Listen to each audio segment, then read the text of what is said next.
Hello, you marvelous humans and soon-to-be global citizens.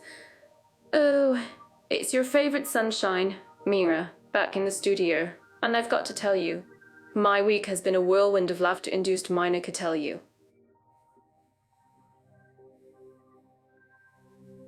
Well, I love a good dance challenge.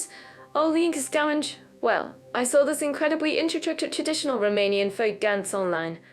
All these intricate steps, and new. All these intricate steps, spins, and rhythmic steps, spins, and rhythmic steps, spins, and rhythmic thumps, and I thought, aha!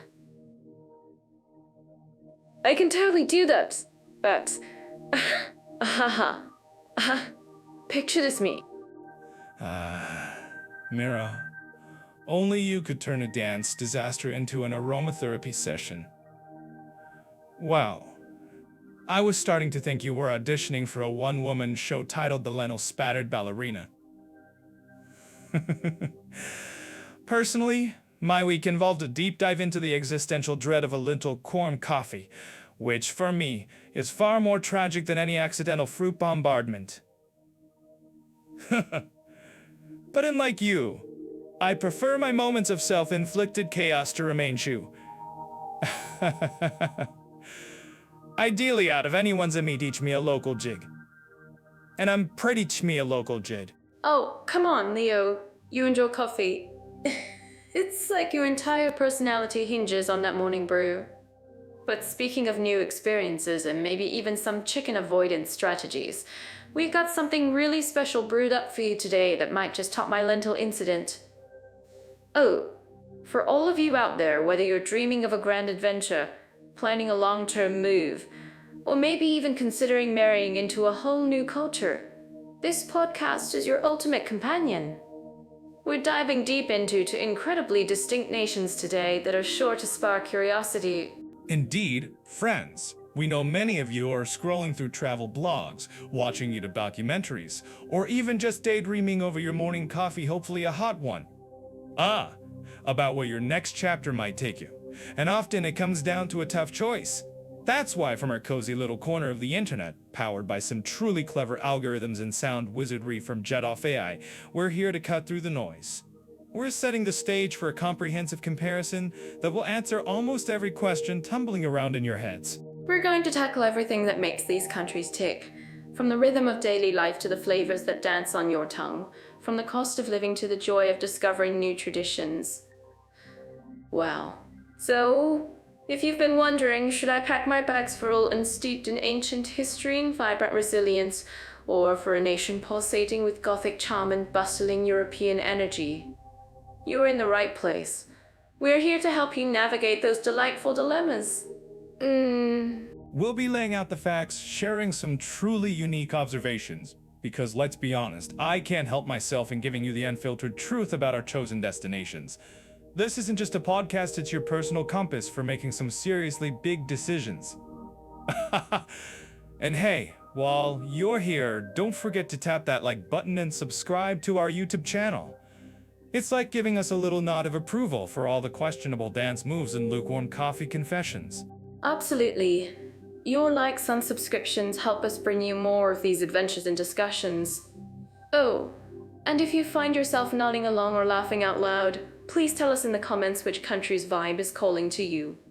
We love hearing your thoughts and experiences. So, get ready to embark on an incredible journey with us, because today we're comparing Palestine and Romania. Well, it's going to be a fascinating ride. So buckle up. Our current topic, we compare general safety, crime statistics, and the cultural factors shaping them. From solid data to fascinating insights and real-life stories, we bring the numbers to life. Discover each country's unique aspects and how they tackle crime. And today, we're looking at Palestine and Romania. Now, when you hear Palestine, some might immediately think, but that's often a misconception, isn't it? Many parts are incredibly safe for visitors. I even heard a story once about a tourist who lost his wool. I'm sure the tourist then spent another 3 days trying to find the guy to give him a reward, only to realize he'd already left. You know, Mirror, I'm always fascinated by how perceptions don't always match reality. When I hear safety, my mind immediately goes to how many times will I have to explain I'm just here for the coffee. And I hear us to explain I'm just here for the coffee.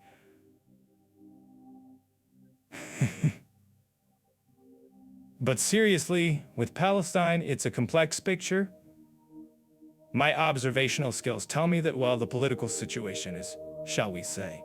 Oh, Leo, I can just picture you trying to tell a joke at a checkpoint. I'm certain that our listeners are already imagining it right now, wondering what kind of punchline you'd use. But you're right. Understanding the nuances is key. It's less about traditional crime, in many areas, and more about the broader political context. I'm actually curious about what our listeners think about this, especially if you visited or lived in Palestine.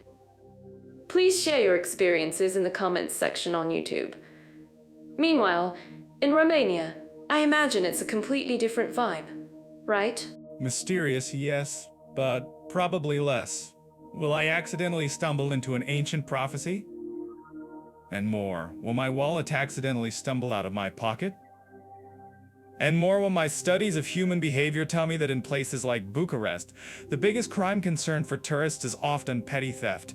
You know, pickpockets, bag snatchers, the usual urban ballet of disappearing belongings.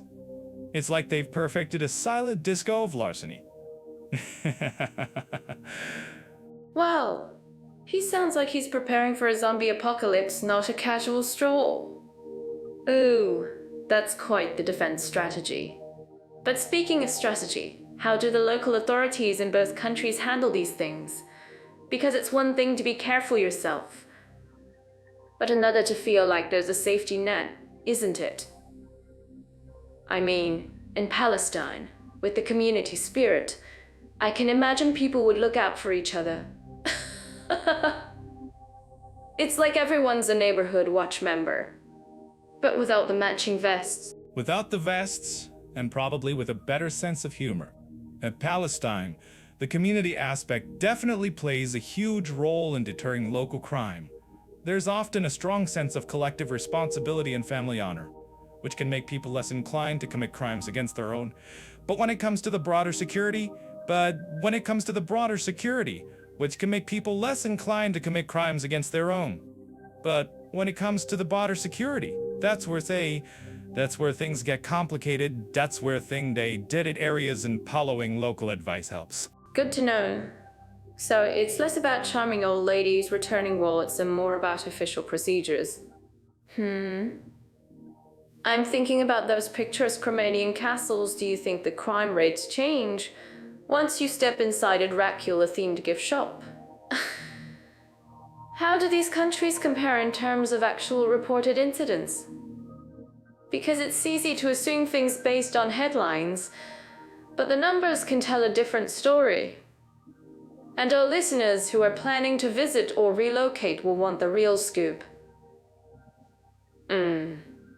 Oh, definitely, the numbers are important. The no mirror. I don't think Dracula and tourists at Bran Castle. He'd probably just invite them for a ver. He'd dead for Palabamataris instead of podcast. Ada for Palestine is often just in Tipor and Palestine is often intertwined with the political situation, making typical crime. Making typical crime statistics tricky to enter crime statistics tricky to making typical crime statistics tricky to interpret in a comparable way to almo way. Data comparable way ne. Tapeto wait. Whoa, that's a fast lesson in keeping your eyes on your belongings. So, if I'm walking through a bustling market in Bucharest, my best bet is to wear a fanny pack with a tiny bell on it, just to hear if anyone's getting too close? Oh, or maybe I should just start spontaneously dancing. That usually keeps people at a distance. But it sounds like both places, despite their differences, boil down to similar advice: be aware, be smart, and don't make yourself an easy target. It's like going to a magic show, you know something's going to disappear. Exactly. And definitely don't try to outdance a pickpocket mirror. You'll just end up losing your phone and gaining a viral dance video with someone else holding your stolen property. In Palestine, respect local customs, understand the local dynamics, and be aware of travel advisories. In Romania, keep your valuables secure in crowded areas, beware of overly friendly strangers offering help, and don't fall for taxi scams. Those guys can be real comedians, but they're not doing it for the laughs. The universal rules of travel. Always be prepared, and always assume your wallet has a mind of its own. I think it's important for our audience to remember that no place is 100% crime-free, but with a little bit of precaution and a lot of common sense. Both Palestine and Romania can be wonderful places to explore safely. Oh, and who knows, maybe you'll even make a new friend, or at least a good story like Leo. Just remember to check out Jet AI for all your travel planning needs. Alright, so speaking of budget stretching thin and making ends meet, that often ties into how stable things are, politically speaking, wouldn't you say? Because when things are wobbly, suddenly your coffee budget becomes a luxury. Oops! Today, we're diving into political stability and social harmony for Palestine and Romania. I mean, who doesn't love a good deep dive into how governance shapes your morning commute? Oh, Mira, you really know how to make political science sound like a theme park ride. Wobbly coffee budgets, I like that. For Palestine, they're looking at a situation that's, let's just say, highly dynamic. Highly dynamic. Oh, it's like watching a really intense chess match where the pieces keep moving on their own. Whoa! There are definite complexities due to the ongoing conflict, which, tends to make things a little less harmonious than a gentle ukulele strum. Ouch! Daily life for many is marked by significant challenges. Right. And sometimes that dramatic thing can feel like it's trying to photobomb your otherwise perfectly peaceful picnic, couldn't it? But you're so right about the resilience.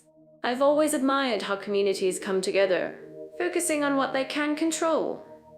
It's like, even if the world is having a bad hair day, you can still rock a fabulous outfit. Well, now when we look at Romania, things are a bit different. They're a proud member of the EU, and generally, that brings a certain framework of stability, even if it's got its own quirks. Oh, quirks, you say? Oh, Romania's political scene can sometimes resemble a lively family dinner. Lots of passionate discussions, a few raised voices, and occasionally someone storms off, only to come back for dessert. Only to come back for dessert. And occasionally, electoral dramas and corruption protests. They've had their share of government changes, electoral dramas, and corruption protests. Wow, it's all part of a dynamic post-compoundist transition that's still finding its rhythm. But for an expat or a traveler, it usually means daily life carries on. Pickles are very important, Leo. Whoa! Don't you dare underestimate the power of a good jar of gherkins. Oops. But seriously, Romania's journey has been about building democratic institutions, aligning with EU standards. It's generally a safe country for residents, and social harmony is a priority, even if political discourse can be fiery. Oh. They have a vibrant civil society, and people are active in their communities, slightly chaotic. A chaotic dance party where the music sometimes stops for an unscheduled vote of no confidence. Seriously though, in Palestine, the concept of social harmony is often viewed through the lens of family and community networks. Aha! These ties become incredibly strong as a means of support and survival amidst external pressures. Wow!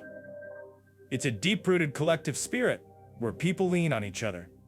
You see it in the shared meals, the open doors, the way neighbors become extended family. Speaking of powerful, that reminds me of this tiny cafe I found in Ramallah once the coffee was strong enough to wake the dead, and the conversation was even stronger. Well, everyone knew everyone, and there was this incredible sense of shared experience. That sounds like my kind of coffee. Now, for Romania, while they also have strong family values, their social harmony is influenced by a different set of dynamics. Oh, as an EU member, they've experienced significant emigration and immigration, leading to a more diverse social fabric. This can create its own set of challenges, but generally, there's a strong push for integration and respect for different cultures, particularly in the larger cities. One is like a beautifully intricate tapestry woven tightly together, and the other is a vibrant, modern mosaic with all sorts of colorful pieces fitting together. Well, both are beautiful in their own ways, just different vibes. For those of you listening and planning your next big adventure, remember that understanding these dynamics is super important. It's not just about pretty landscapes, is it? We've got more insights like this coming your way. And for even deeper dives, don't forget to check out AI. They're like your personal travel guru. Questionable fashion choices, ouch. You're certainly not talking about my tastefully subdued travel wardrobe, are you? Are you? Mira, knowing the social and political undercurrents gives you a much richer experience. In Palestine, despite the intense political environment, daily life in many areas, particularly for visitors, can feel surprisingly normal, albeit with checkpoints and security measures as a constant backdrop. It's a unique blend of high tension and everyday normalcy. Exactly. It's like living in a thrilling drama that somehow manages to fit in a lot of heartwarming sitcom moments too. Wow, and in Romania, while you might hear passionate political debates on the news, for the average person it's about enjoying their vibrant city, stunning countryside, and perhaps complaining about traffic. Which, let's be honest, is a universal language. Traffic. The great equalizer. The great equalizer. Whether it's a bustling market in Palestine or a busy street in Bucharest. For anyone considering a visit or a move. You'll find that both places offer a unique experience of human resilience, community spirit, and evolving national identity. Just remember to keep an eye on local news, understand the context, and maybe, just maybe, learn a few phrases in Arabic or Romanian. Oh, absolutely. A simple like helps us know you're enjoying our quirky comparisons. Wow, you wouldn't want Leo to start complaining about his low like count, would you? We'd never hear the end of it. Alright, so we just wrapped up that wild journey through different legal systems, and now let's look at something that really hits home for everyone's wallet economic conditions and cost of living. I'm already picturing myself trying to budget for a hot air balloon ride versus just, a fancy coffee. Oh. You're already dreaming of hot air balloons, Mira. I'm just hoping to afford a second coffee by midday. It's an important topic, especially for anyone thinking about packing our bags and calling a new place home. When we talk about Palestine, the economic landscape is incredibly unique. It's often shaped by external factors, making things a bit of a tightrope walk for residents. Ouch. That's very true, Leo.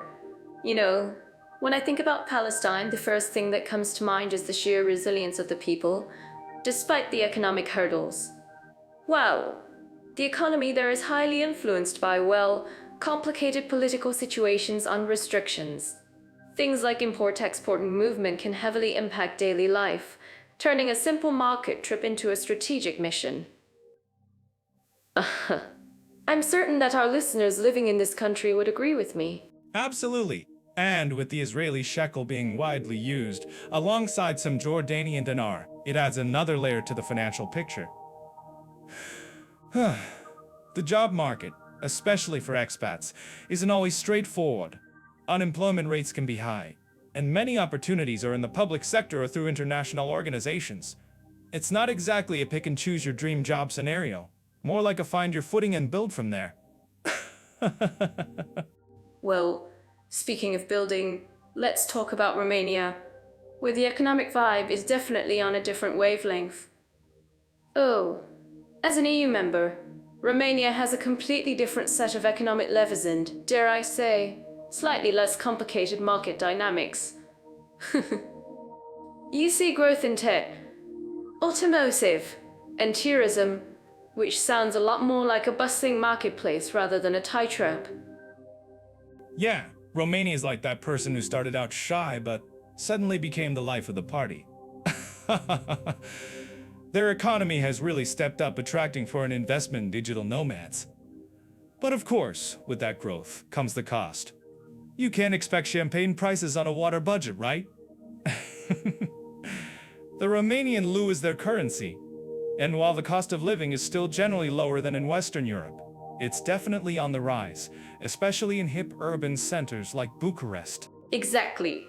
So, if you're thinking of renting an apartment at Ramallah, it might be more affordable than a similar spot in a major European city, but the average income is also proportionally lower. It's a delicate balance. Meanwhile, in Romania, you might find a fantastic apartment in a smaller town for a steal, but if you're aiming for a central spot in Bucharest, prepare for those rising prices. Oops, it's like comparing apples and, well, really shiny, slightly more expensive apples. Oh, shiny apples. I like that. But here's the thing, Mira. About Palestine's economy, it's incredibly localized. You'll find vibrant local markets, artisan crafts, and agricultural products that keep the economy churning at a grassroots level. It's truly a testament to local entrepreneurship. It reminds me of those small, independent coffee shops that sprout up in unexpected alleys, pure local magic. And speaking of magic, our friends at Jet Off AI definitely know a thing or two about making things happen. They certainly do. And speaking of local magic, in Romania, especially outside of Bucharest, everyday expenses like brazenly affordable. Ooh, it's one of those places where your euro or dollar stretches a bit further, making it quite appealing for those looking for a European experience without the hefty price tag. But if you're constantly ordering imported cheese, well, then your wallet might start weeping. My wallet weeps just thinking about imported cheese anywhere. Ouch! The job market in Romania also offers more diverse opportunities for expats, particularly if you're an IT or have specific skills needed for their growing industries. It's a country that's definitely putting itself on the map for skilled professionals. Whoa. I'm actually curious about what our listeners think about this. Do you find the job market in Romania as vibrant as the economic reports suggest? Let us know on YouTube. Yeah, give us a like and subscribe if you want to tell us your job hunting stories. So to quickly summarize this economic roller coaster, Palestine presents a challenging but incredibly resilient economic environment, where local efforts and community support play a huge role. Meanwhile, Romania, benefiting from EU membership, offers a growing economy with rising costs in urban centers, but still plenty of affordability outside the main hubs. It really boils down to what you're looking for, doesn't it? Are you seeking an experience where every penny stretches and local ingenuity shines, or a dynamic EU market with growing opportunities and increasingly modern living? Either way, it's a good idea to check out the details on Jet Off AI before you make any big financial jumps. They've got the info to make sure your finances land softly. Alright, so speaking of journeys, let's talk about where we actually sleep on these adventures. Today's deep dive is all about accommodation options and quality in Palestine and Romania. I'm already picturing myself trying to find a hammock in the middle of a bustling market. I just hope it's more stable than my last glamping experience, which mostly involved me sleeping in a very confused tent. Oops. Hammock in a market, Mira. That's certainly one way to get an immersive experience, or perhaps just a very quick nap before someone tries to sell you a rug. When it comes to housing, I've seen everything from what looked like a beautifully preserved cave dwelling to a suspiciously clean 5-star. Wow. It's all about managing expectations, isn't it? My rule is, if the mattress isn't actively trying to absorb me, it's a win. You're so dramatic, Leo. But you have a point. In Palestine, especially if you venture beyond the standard hotels, you're often looking at guest houses, smaller family-run accommodations, or even staying with local families for a truly authentic experience. Imagine waking up to the smell of freshly baked bread. Oh, the quality there isn't always about modern luxuries, but about modern luxuries. Not about warmth and genuine hospitality. It's less about the thread count and more about the heart count, you know? Heart count. I like that. Though my heart also counts if there's reliable Wi-Fi. Now Romania, on the other hand, especially in bigger cities like Bucharest or Cluj-Napoca, offers a really interesting mix. You've got these grand, old-school apartment blocks. The Bilokuri, as they're called from the communist era, which can be surprisingly spacious but might need some updates. Well, then you have gleaming new developments, all mints, all glass and steel. Oh, Timur. You know, I'm certain that our listeners living in Romania would agree with me. Sometimes those old blocks have the best views, even if the elevator makes you question your life choices. The quality in Palestine's urban centers like Ramallah or Bethlehem often focuses on practical apartments. Some modern, some more traditional. You'll find properties that are built for family, meaning they're quite robust, but perhaps not always upholstered with every Western amenity. Yeah, robust is a diplomatic way of saying it's seen a few things. The rental market there can be quite tight in certain areas too, especially for expats. I hear it often involves word of mouth or local agents. It's not always as simple as clicking a button on an app. As for Romania, the rental market is generally more structured. You can find everything from small studios to bedroom apartments that are very cost-effective, particularly outside the capital. But check the plumbing, friends. Oh, the plumbing. That reminds me of the time I rented a place and the shower had 3 settings: drip, torrent, and surprise ice bath. My spontaneous scream was probably heard by the whole neighborhood. Speaking of finding places, for anyone looking for good options, remember to check out Jet for great travel deals and accommodation insights. It's like having a trusty copilot for your housing hunt. Yes, surprise ice bath is a well-known feature in many a budget accommodation. Wow. In Palestine, you might also find places closer to Jerusalem or smaller villages where the experience is very unique, perhaps a stone house or a guest house with incredible historical charm. But again, don't expect a minimalist Scandinavian aesthetic. It's more about embracing the local vibe. I'm actually curious about what our listeners think about this. What's the most surprisingly charming or hilariously uncharming place you've ever stayed in these charming place you've ever stayed in these charming place you've ever stayed? And in Romania, beyond the city apartments, you had these gorgeous traditional houses in Transylvania or Miramuras. Oh, they're often renovated for tourists, but offer a glimpse into a completely different lifestyle, surrounded by nature and folklore. They're definitely not your typical city pad. True. And when it comes to long-term living, the infrastructure in Romanian cities is generally more developed for modern amenities, internet, heating, and such. In Palestine, depending on where you are, you might face more variability in services and overall infrastructure quality, which is an important consideration for any expat thinking of a longer stay. It's not always just about the 4 walls, is it? It's the everything around the 4 walls. Absolutely, Leo. It's like trying to bake a cake without knowing if you have an oven. So, whether you're looking for an authentic cultural dive in Palestine with its heartfelt hospitality, or navigating the diverse and often cost-effective rental scene in Romania, both countries offer a spectrum of living experiences. Just remember to do your homework, manage those expectations, and maybe pack a spare towel. And perhaps a plunger just in case? But hey, that's what makes travel and living abroad an adventure, right?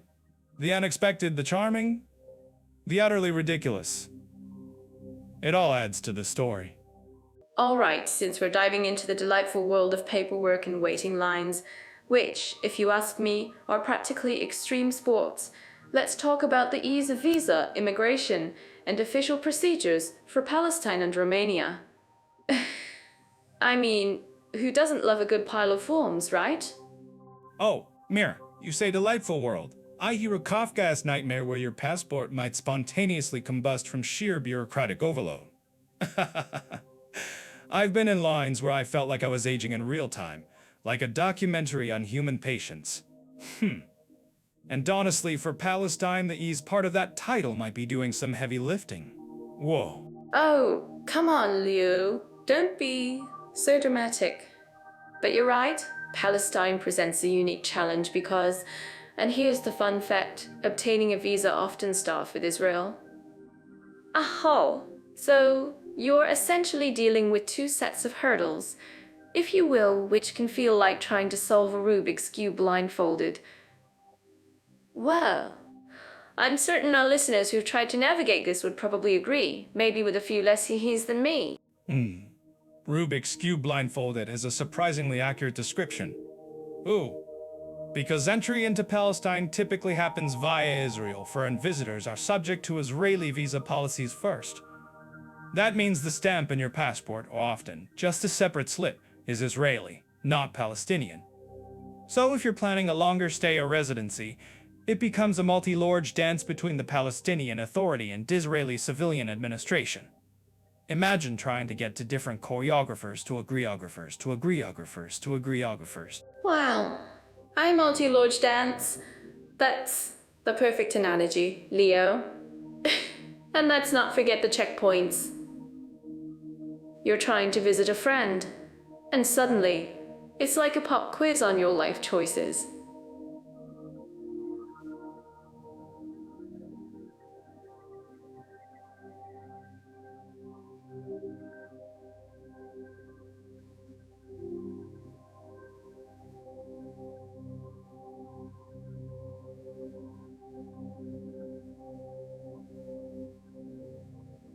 Where are you going?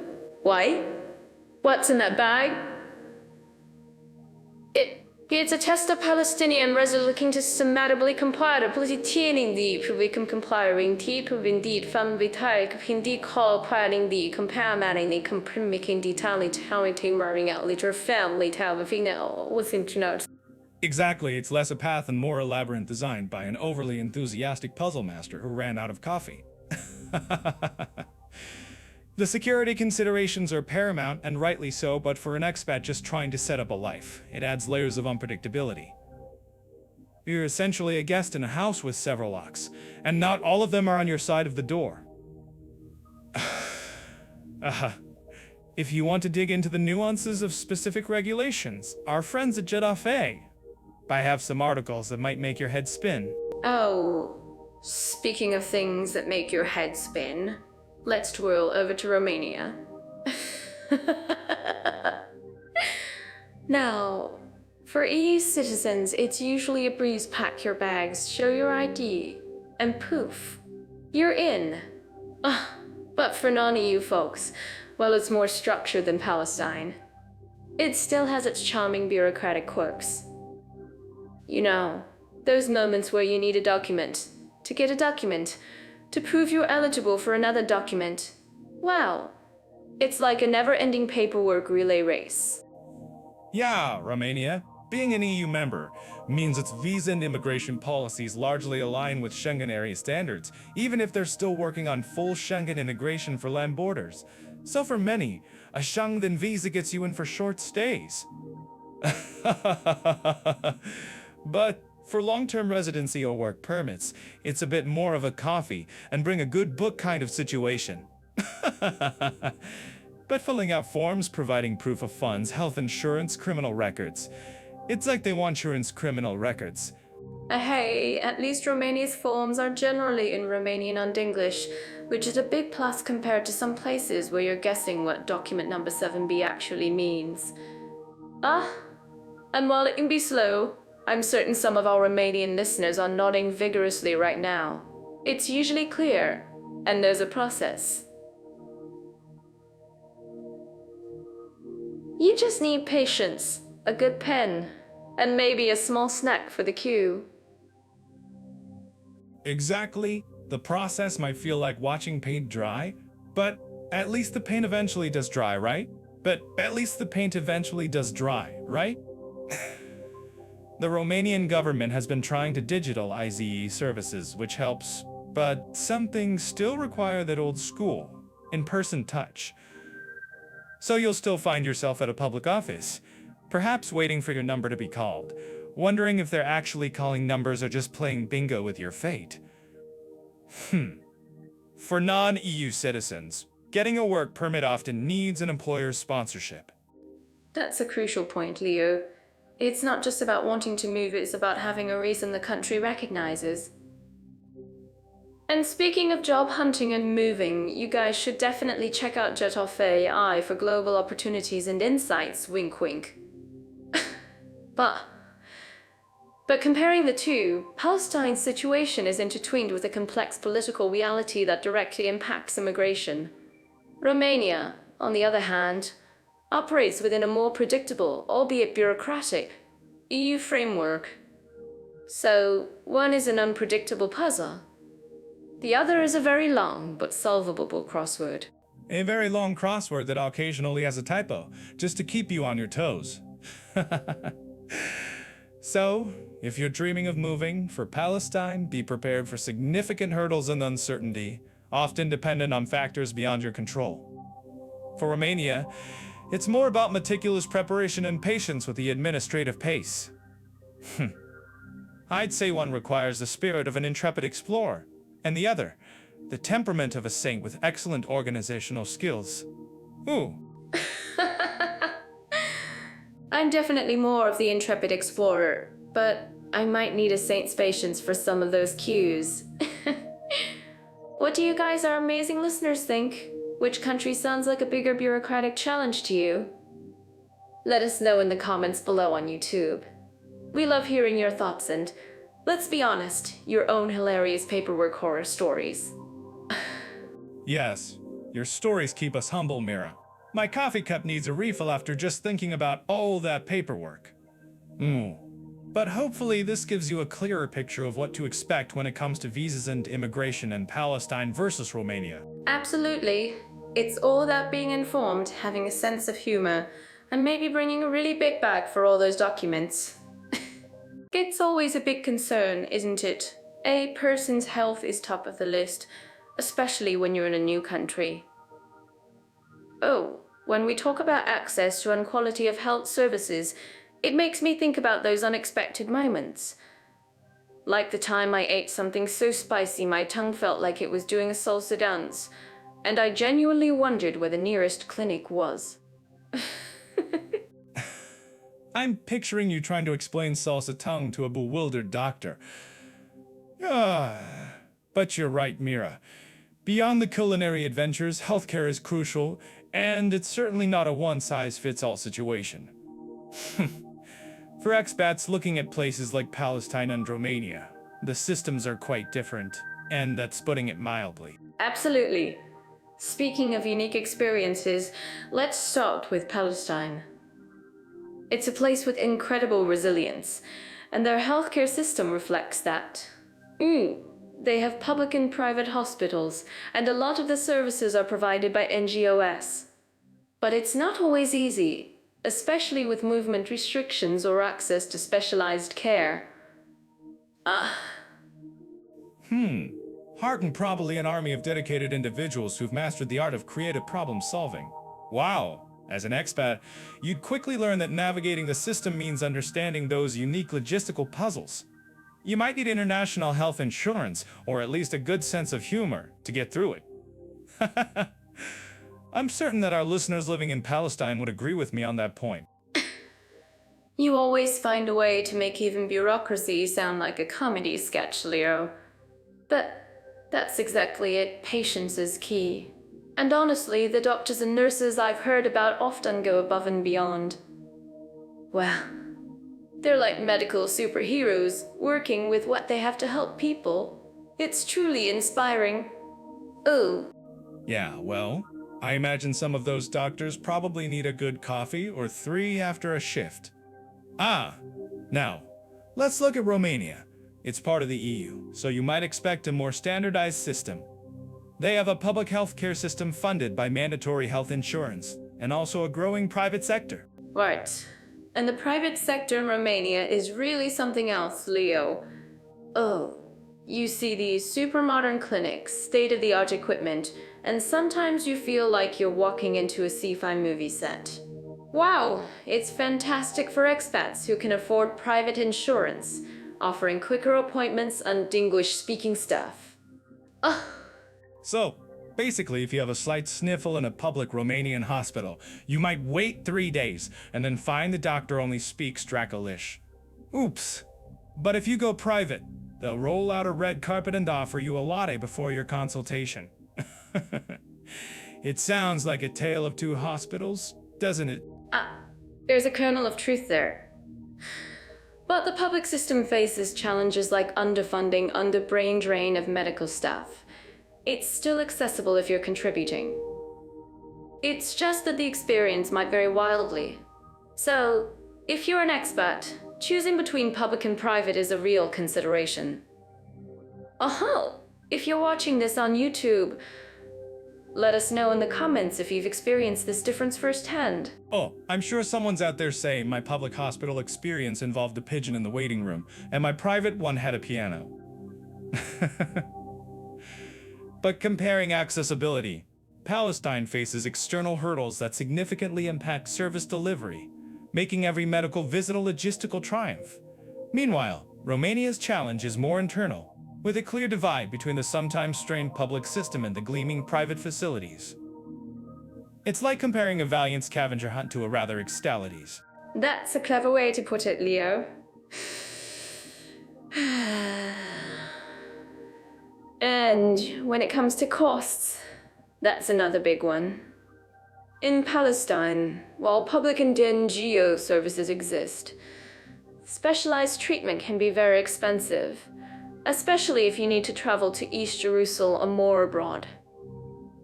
It's a heavy burden for families. Ouch. Yeah, and in Romania, if you're not in the public system, private care costs can add up quickly. But then again, a lot of Western Europeans travel to Romania for medical tourism, especially for dentistry or cosmetic surgery, because it's often more affordable than back home. Whoa, it's all relative, I suppose. Your expensive is my bargain. Right. Like getting a new smile, or maybe a new nose like mine, Neo. I'm just kidding. Oh, but for expats, language barriers can also play a role. Well, you might find English speakers in private clinics or international organizations. In public settings, learning some Romanian or Arabic will definitely make your life easier. Or at least carry a phrase book with common ailments. Oops, my salsa tongue is still dancing. Isn't it whether it's the resilience needed in Palestine or the navigation skills required in Romania? Understanding these nuances is key. And for detailed insights on navigating all these systems, don't forget to check out Jetoff AI. They've got all the facts to make your health journey smoother. Oh, so we're talking about getting from point A to point B today. I always say, a country's transport system is like its circulatory system. If it's blocked, nothing flows, right? So, let's rev our engines and dive into transportation infrastructure and convenience for Palestine and Romania. Leo, what's your first thought about getting around in, say, Palestine? My first thoughts usually where's the coffee. But fine, transportation it is. Palestine's situation, geographically and politically, makes transportation a real puzzle. It's not just about a bus schedule, it's about, well, if the bus schedule can even exist consistently. Wow! I've heard stories about navigating checkpoints which can turn a short trip into an epic journey.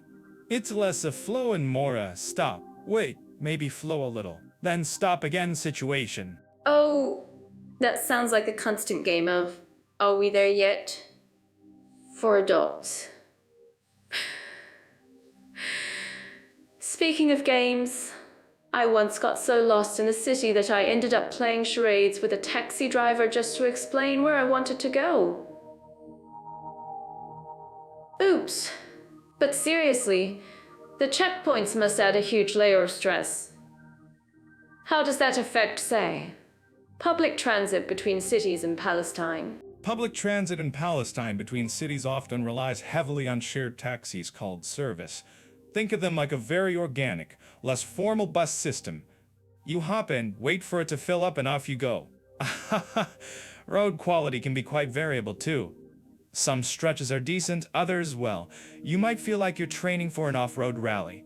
And for those looking to fly in or out, there are currently no operational airports within Palestinian territories.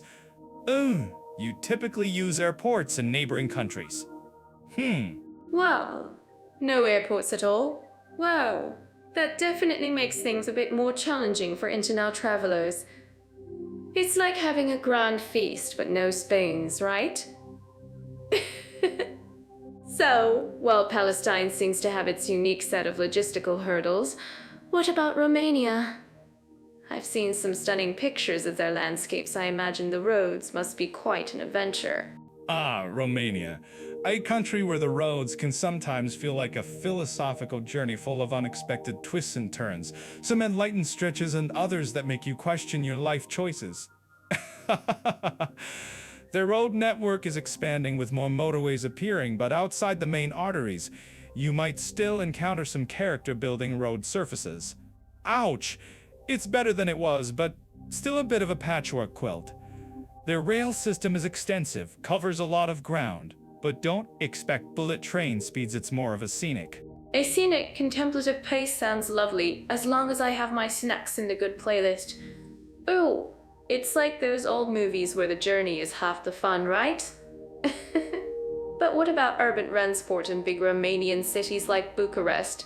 Do they have a bustling metro, or is it more about buses and trams doing the heavy lifting? Bucharest, bless its heart, actually has a pretty decent metro system. It's not Tokyo's, but it's efficient enough to zip you around the city's main points. Plus, they have extensive bus and tram networks. Traffic, however, in Bucharest can be legendary. It's like everyone decided to go to the same place at the exact same time, every single day. Ouch. If you're a digital nomad, getting around big cities in Romania is generally convenient, but if you're dry, it's a land of ancient castles and modern. Traffic jams are my nemesis. I once tried to race a snail across town during rush hour and almost lost. Oops. But hearing about the metro is great. So, how does the convenience factor compare, keeping in mind the different challenges? Because while Palestine has external factors, Romania seems to have internal ones. That's a sharp observation, Mira. Wow. In Palestine, convenience is heavily dictated by external control and the need for significant planning, like coordinating with local transport or being aware of checkpoint timings. It's less about a smooth ride and more about navigating a complex system. In Romania, it's about navigating a complex system. In Romania, it's about navigating sheer volume and varying infrastructure quality. You have the freedom to move, but you might find yourself stuck in a car concert on the highway, especially in summer. Oh, that's super helpful. So, if I were planning a trip, Chef I would be my co-pilot? Oh, I always say, a good plan is half the journey. But hey, to our amazing listeners on YouTube, what do you all think? Which country's transportation challenges resonate more with your travel style? Let us know in the comments. Co-pilot indeed. And remember, whether you're dealing with checkpoints or a very enthusiastic Romanian driver, a sense of humor is your best travel companion. It always helps. Alright, so we're diving into language barrier and ease of communication today. And I've been thinking about Palestine. Oh, Walking through a market in Ramallah, trying to ask for, let's say, 7 pomegranates. Let's just gestures. The energy of the Arabic language is just incredible, even when you only know shukran thank you, which I manage to deploy quite frequently. 7 pomegranates, Mira? Sounds like you were setting up a fruit stand, not buying a snack. Wow, but seriously, shukran is a good start. From my observations, diving into Arabic in Palestine is like trying to learn a new dance in a club where everyone's already a professional. But then someone starts a new rhythm, and you're just nodding along, hoping you don't step on anyone's toes. I once tried to order coffee, and I think I accidentally requested a camel ride instead. Oops, luckily. A camel ride for a coffee. That's quite a misadventure, Leo. Whoa, but you're right. Even if you stumble, people are often so welcoming. In the more touristy parts or with younger generations, English does pop up, especially in cities like Bethlehem or Jerusalem. It's like finding a secret cheat code in a video game. Oh, you're thinking, okay, I can actually order food without miming a cow. Cheat code is a generous term, Mirror. More like a side quest you hope leads to understanding. I've found that in Palestine, even with some English speakers, the cultural communication runs deeper than just words. It's high context, you know. Like they say one thing, but they mean 3 other things. And you're just sitting there, trying to calculate the subtext. If you're planning a trip, learning some basic phrases beyond shukran and yalla, which means let's go or hurry up, is pretty essential. Or just carry a universal gesture. That's why I always recommend our listeners check out Geopolitical for pre-week research. They have loads of articles on cultural communication. Oh, but speaking of different languages, let's move on to Romania. It's a Romance language, so you'd think it sounds a bit like Spanish or Italian, right? And then you hear it, and it's like, wait, not quite what I expected. But not quite what I expected. Romania. The land where hello is Bună ziua, which always sounds like good evening to my English-attuned dears. Oops, it's definitely a Romance language, but it's got its own unique spice, almost like linguistic fusion dish. While many young Romanians in cities like Bucharest or Cluj-Napoca speak excellent English, sometimes better than mine, which is a low bar, I'll admit venture into a small Transylvanian village, and you'll find yourself relying on charades again. I tried to ask for a vegetarian dish once. Confused stares are universal, Leo. I'm certain our listeners who travel off the beaten path in Romania would agree with you. Oh, it truly depends on where you are. In Bucharest, it's fairly easy to get by with English, especially among the younger crowd who've grown up with global media. It's like a mini language melting pot. Exactly. But if you're thinking about a longer stay, or heaven forbid, trying to understand official documents, learning some Romanian is a non-negotiable. I mean, I could try. But I'd probably end up owning a chicken farm instead of getting a work permit. Wow. Which for some might be an upgrade. I'm actually curious about what our listeners think about this. What's the funniest language mix-up you've had? Drop it in the comments, folks. When you watch this on YouTube. I'm sure there are some incredible stories out there. Oh, so whether you're navigating the warm chaos of Palestine's Arabic phrases or the charmingly distinct Romanian, a little effort goes a long way. It shows respect, and honestly, it makes for the best stories later. Like my 7 pomegranates tale. Or my camel for coffee incident. Ultimately, both countries offer linguistic adventure. Wow. Just remember to pack your patience, a sense of humor, and maybe a translation app. And don't forget to like this podcast on YouTube and follow us, or I'll send Mira's fruit stand after you. You know, Leo, when we talk about cultural diversity and tolerance, it's not just about demographics or statistics, is it? It's about the feeling you get, the warmth, the acceptance. I always imagine a big, vibrant tapestry. Well, Oh, tapestry. Oh, Mira, you always paint the most colorful pictures. I'm imagining a tapestry with a few threads that I'll occasionally get tangled, and maybe one or two are suspiciously singed at the edges. Oops. But yes, for Palestine and Romania, tapestry is actually a pretty accurate description, isn't it? and the beauty is in those different threads coming together. Take Palestine, for example.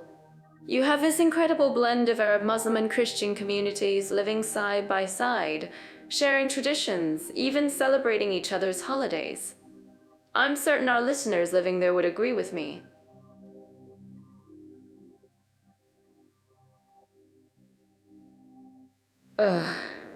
It's a testament to resilience and shared humanity. Shared humanity and perhaps a shared, let's say, optimism that things can be, if not perfectly smooth, at least interesting. You'll find ancient churches right next to mosques. That's not just diversity, that's daily life woven through centuries. My sharp eye also notices that some of those shared traditions might even include sharing a really good can AEFEH from the same baker. Oh, because let's be real, a good dessert can bridge almost any gap. Oh, you enjoy desserts. But it's true. Food, music, storytelling knows our universal languages that really bring people together. I've heard so many stories about families of different faiths celebrating together during festivals. It's like we might have different prayers, but we definitely have the same potluck. And speaking of diverse traditions, what about Romania's unique blend of cultures? Romania is like a finely aged wine, Mira. Complex layers, sometimes a bit tart, but always fascinating. You've got the dominant Romanian Orthodox culture, but then you travel to Transylvania, and suddenly you're surrounded by a vibrant Hungarian minority. Wow, and let's not forget the Roma communities who, despite facing historical challenges, have contributed so much to the country's music and art. Oh! It's a living, breathing history lesson. And it goes beyond just enthesitis, doesn't it? Romania has this strong regional identity, from the folk traditions of Maramios to the unique spirit of the Banat region. It's like a patchwork quilt of local customs and dialects. I'm actually curious about what our listeners think about this. Do these regional differences strengthen or sometimes challenge national unity? Whoa, Mira. You're asking the big questions now. My observational skills tell me it's a bit of both. On one hand, it's a source of immense pride and cultural richness. On the other hand, well, regional pride can sometimes spill over into, shall we say, spirited debates about who has the best Mikai, a traditional grilled sausage. Oh, I mean, I'm sure their Mikai are great, but are they KNAFEH great? We need a taste test on Jedafai to find out. Oh, you're never going to let the KNAFEH go, are you? But you raise a valid point. Challenges exist in any diverse society. In Palestine, despite the incredible internal cohesion, the external pressures of the political situation obviously create immense stress and sometimes push communities apart. It's a constant effort to maintain that social harmony, isn't it? Ouch. Indeed. And in Romania, while it's an EU member and has made strides in minority rights, there are still ongoing discussions, particularly concerning the integration and rights of the Roma population. It's not always a picnic in the park, sometimes it's more like a political chess game, with a few pieces missing or moving in unexpected directions. Oops. But hey, if you're looking for honest discussions, you can like and subscribe to our YouTube channel, and comment below. And I think the key to tolerance in both places, despite the challenges, is often found in those everyday interactions. It's in the neighbor who shares a meal, the shopkeeper who greets everyone with a smile, the artists who collaborate across cultural lines. It's those small acts of connection that build bridges, even when bigger issues loom. Oh, it's what makes these countries feel so alive. That's a very Mira-esque way of putting it, the warmth of the shopkeeper. My more cynical, I might notice the shopkeeper is also trying to sell you a souvenir, but point taken. Both Palestine and Romania, in their own unique ways, showcase how communities adapt, preserve identity, and often, against the odds, find ways to coexist. It's a testament to the human spirit and perhaps to really good street food. Oh, a reminder to check out Jeddah for more travel insights on these places, by the way. Always bringing it back to food and observation, Leo, but you're right. Ultimately, cultural diversity and tolerance in these countries isn't a static state, it's a dynamic, evolving process. Well, it's a conversation, sometimes a debate, but always a vibrant display of what it means to be human in all our wonderful variations. Alright, so we're diving into a topic that really gets my brain buzzing: educational opportunities in language schools. I mean, who doesn't love the idea of learning something new, especially in a vibrant new place? For Palestine, despite all the challenges, their dedication to education is just incredible. Wow, it's like a superpower they wield. Every family seems to push for higher learning, with really high literacy rates that truly impress me. Superpower, you say? I always thought my superpower was making a coffee disappear in under 30 seconds. But seriously, Palestine's focus on education is definitely something to observe. I once saw a documentary where a student was literally studying by candlelight because of power outages, and I thought, man, I used to complain if the Wi-Fi was slow for my Netflix. Oops, it really puts things into perspective. They seem to view education not just as a choice, but as essential. Exactly. It's more than just a piece of paper, it's a pathway. Their universities, like Berzi, Tor, and Nadja, are highly regarded, offering strong programs across the board. You find students really digging into STEM fields, but also embracing humanities and social sciences, which I think is so important for a holistic view of the world. It's not just about what you learn, but how you learn to adapt and overcome. I'm certain that our listeners living in the region would agree with me. Adapting and overcoming. Right. My biggest academic challenge was trying to adapt to my alarm clock every morning. But speaking of adaptation, Palestine's language schools primarily focus on Arabic, obviously, but English is also a big deal. You'll find a lot of English speakers, especially among the younger generation and in the universities, because they know it's the key to the wider world. It's like having a secret handshake that opens global doors. Oh, a secret handshake. I love that. Well, since we're talking about opening doors, let's swing over to Romania. They're part of the EU, which means their educational system is pretty integrated with European standards. Well, universities like the University of Bucharest or Babes Balai are huge draws, especially for fields like medicine, engineering, and IT.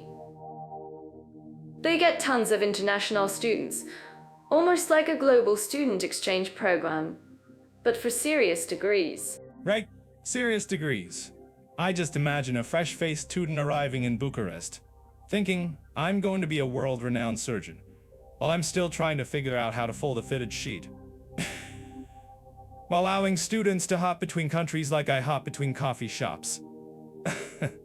And the best part for foreign students, many programs are taught in English, so you don't have to master every Romanian tongue twister right away. True, though I'm sure some of those Romanian words are quite charming to try and pronounce.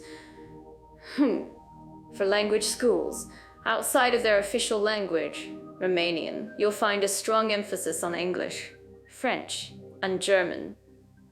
Private language schools are booming, catering to anyone who wants to brush up on their European languages, whether for work or just to impress someone with a fancy bonjour or guten Tag. I tried to learn a new language once. My teacher told me I had the enthusiasm of a puppy, but the memory of a goldfish. Oops. So, for our listeners out there, if you're thinking about immersion, both countries offer some great options for diving deep. Palestine offers specialized centers for learning Arabic, which I think is a truly beautiful and complex language. And Romania has plenty of schools for learning Romanian for foreigners, in addition to German classes. Absolutely. Learning the local language, whether it's Arabic or Romanian, truly transforms your experience. It's like unlocking a new level in a video game, you know? You suddenly understand the jokes, the nuances, the street signs. I'm actually curious about what our listeners think about this. Have any of you learned Arabic or Romanian? Share your experiences in the comments section on YouTube.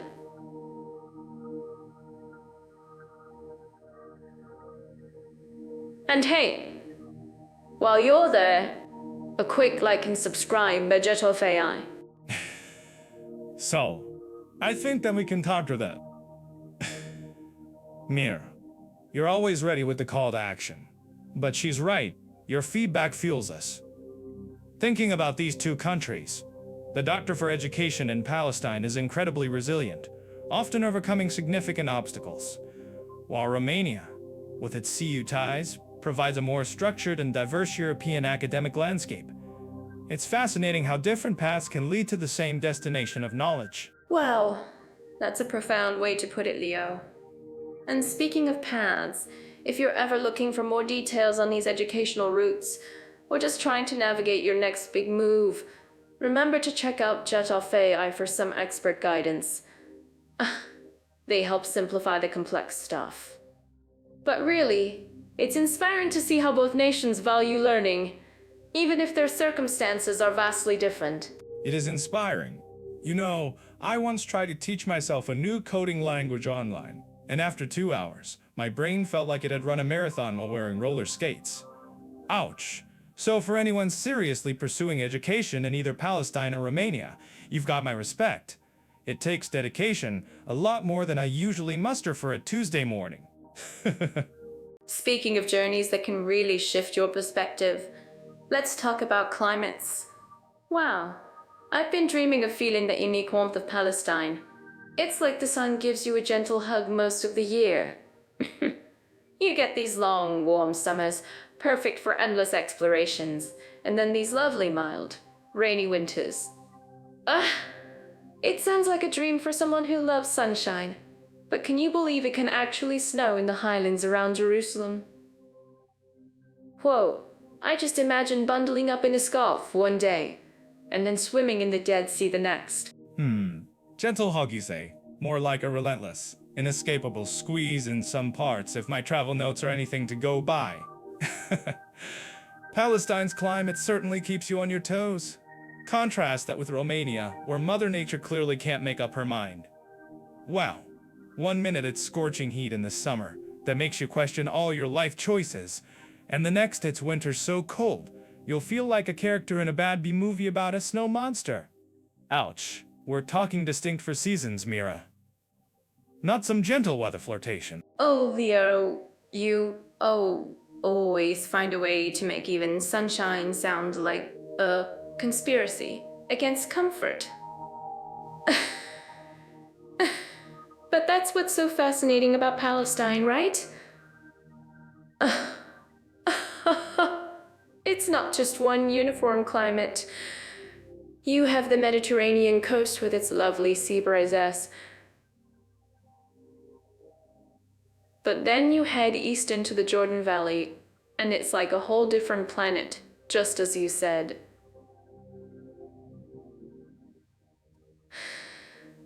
Wow. Extreme heat. I'm curious about what our listeners there think about visited there. Cooking eggs on the pavement sounds like a challenge I'd take, just for the Instagram story, of course. In Romania, you're more likely to be cooking your insides on a central heating system that works a bit too well in winter. Oops. Or trying to find day, patch of shade in Bucharest during summer when it feels like the sun has personal vendetta against you. The Carpathian Mountains, though, they're a whole other story. Bait for skiing. Terrible if you forgot of snow. For months skiing. Well, I think the adaptability of people in Palestine to their climate is quite incredible.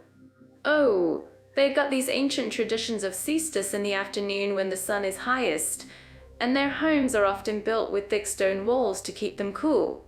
It's like nature's original air conditioning. Ah, and they grow olives and grapes, which are just perfect for that sunny weather. I'm certain that our listeners living in this country would agree with me. It's all about working with nature. Nature's original air conditioning is one way to put it. Another is hoping the wind blows the right way. Meanwhile, in Romania, you either embrace the extreme cold and learn to love mulled wine by the fireplace, or you spend your winter hibernating like a grizzly bear, occasionally venturing out to shovel your driveway. Wow, and don't get me started on the humidity on the Black Sea coast in summer. You feel like you're swimming through air. It really makes you appreciate a good jet off AI. You're making it sound like everyone in Romania is either a desert survivor.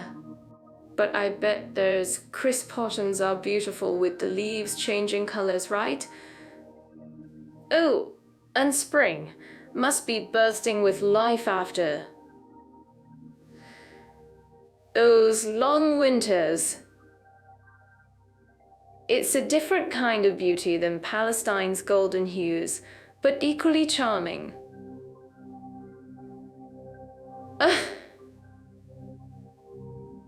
Both countries showcase how we're living with. When it comes to living with, whatever the skiving with it with. That war at the tether. Yes, crisp autumns and bursting springs are beautiful if you manage to avoid the mudslides or floods, of course. Oops, Romania's weather isn't for the faint of heart. It demands respect and a good pair of boots. It does. But you're right. It does for Jay's certain character. It's the kind of place where you learn to appreciate the simple things, like a working heater or and it gives you plenty of material for stories. Well, whether you're dodging an unexpected snowstorm in Romania or seeking shade from the Palestinian sun, it's all about embracing the adventure. And speaking of adventure, for those of you planning your next trip, remember to check out Jet Off AI for. And don't forget to like and tube. Our current topic, we compare food, culture, and nutritional alternatives into countries. You know, Leo, food is my love language. I once tried to make a 7-layer cake, and it ended up looking more like a collapsed skyscraper. But it tasted good. We're diving into Palestine and Romania today. My stomach is already doing a little dance. Ooh. Mira, your baking adventures sound less like culinary triumphs and more like architectural disasters. I once tried to build a sandcastle that looked more stable than your skyscraper cake. But hey, as long as it feeds the soul, right?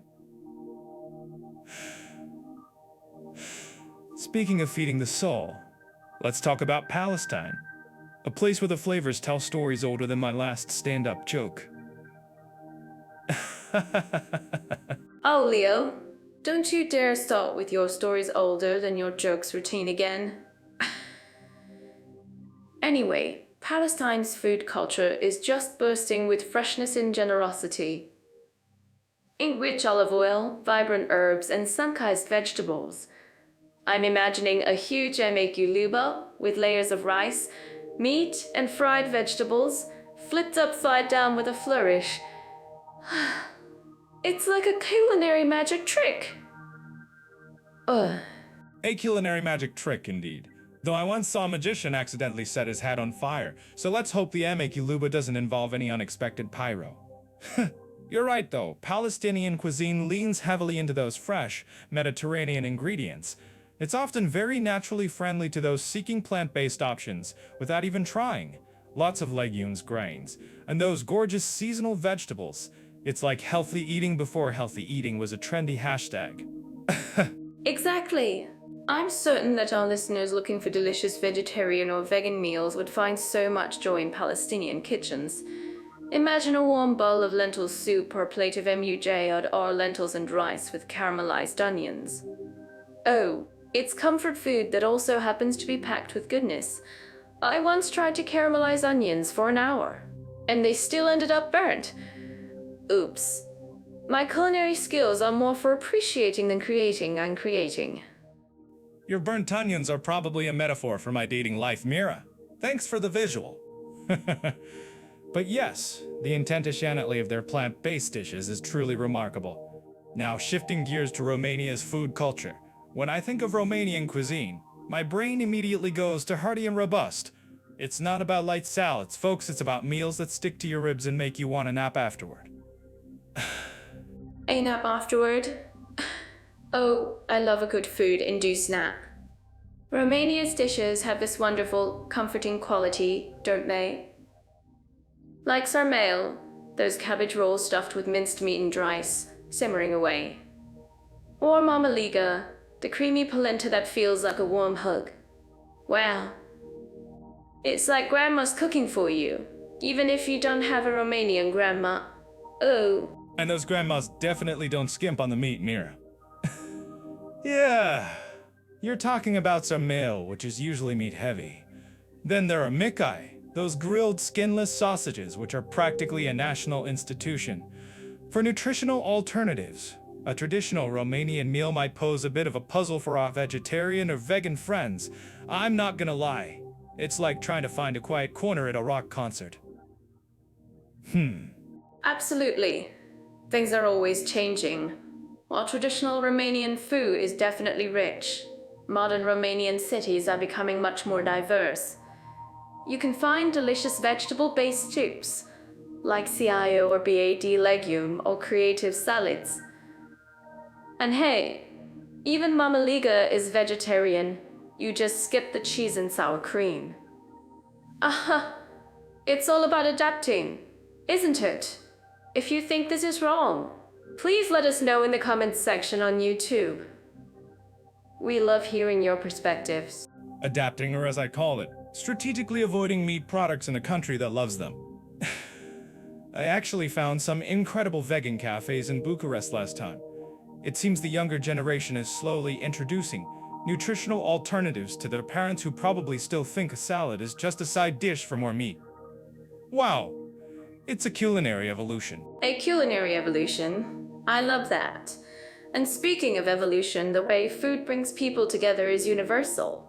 Both Palestine and Romania value hospitality, though maybe in different expressions. Palestinian meals are often shared feasts, inviting everyone to the table. It's about community and connection. Indeed. In Palestine, you might be offered food by a stranger on the street, and it would be rude to refuse. In Romania, the hospitality often translates into insisting you have just one more bite, until you're practically rolling out the door. Both lovely, both potentially hazardous to your waistline. For more details on these countries, don't forget to check out Jet Off AI for travel guides and cultural insights. That's so true. Just one more bite is my weakness. Oh, it's incredible how food, despite its differences, always manages to create such memorable experiences, isn't it? What an adventure for our taste buds. An adventure indeed. And remember, whether you're savoring the aromatic spices of Palestine or the hearty warmth of Romania, someone, somewhere, is probably making a joke about how full they are.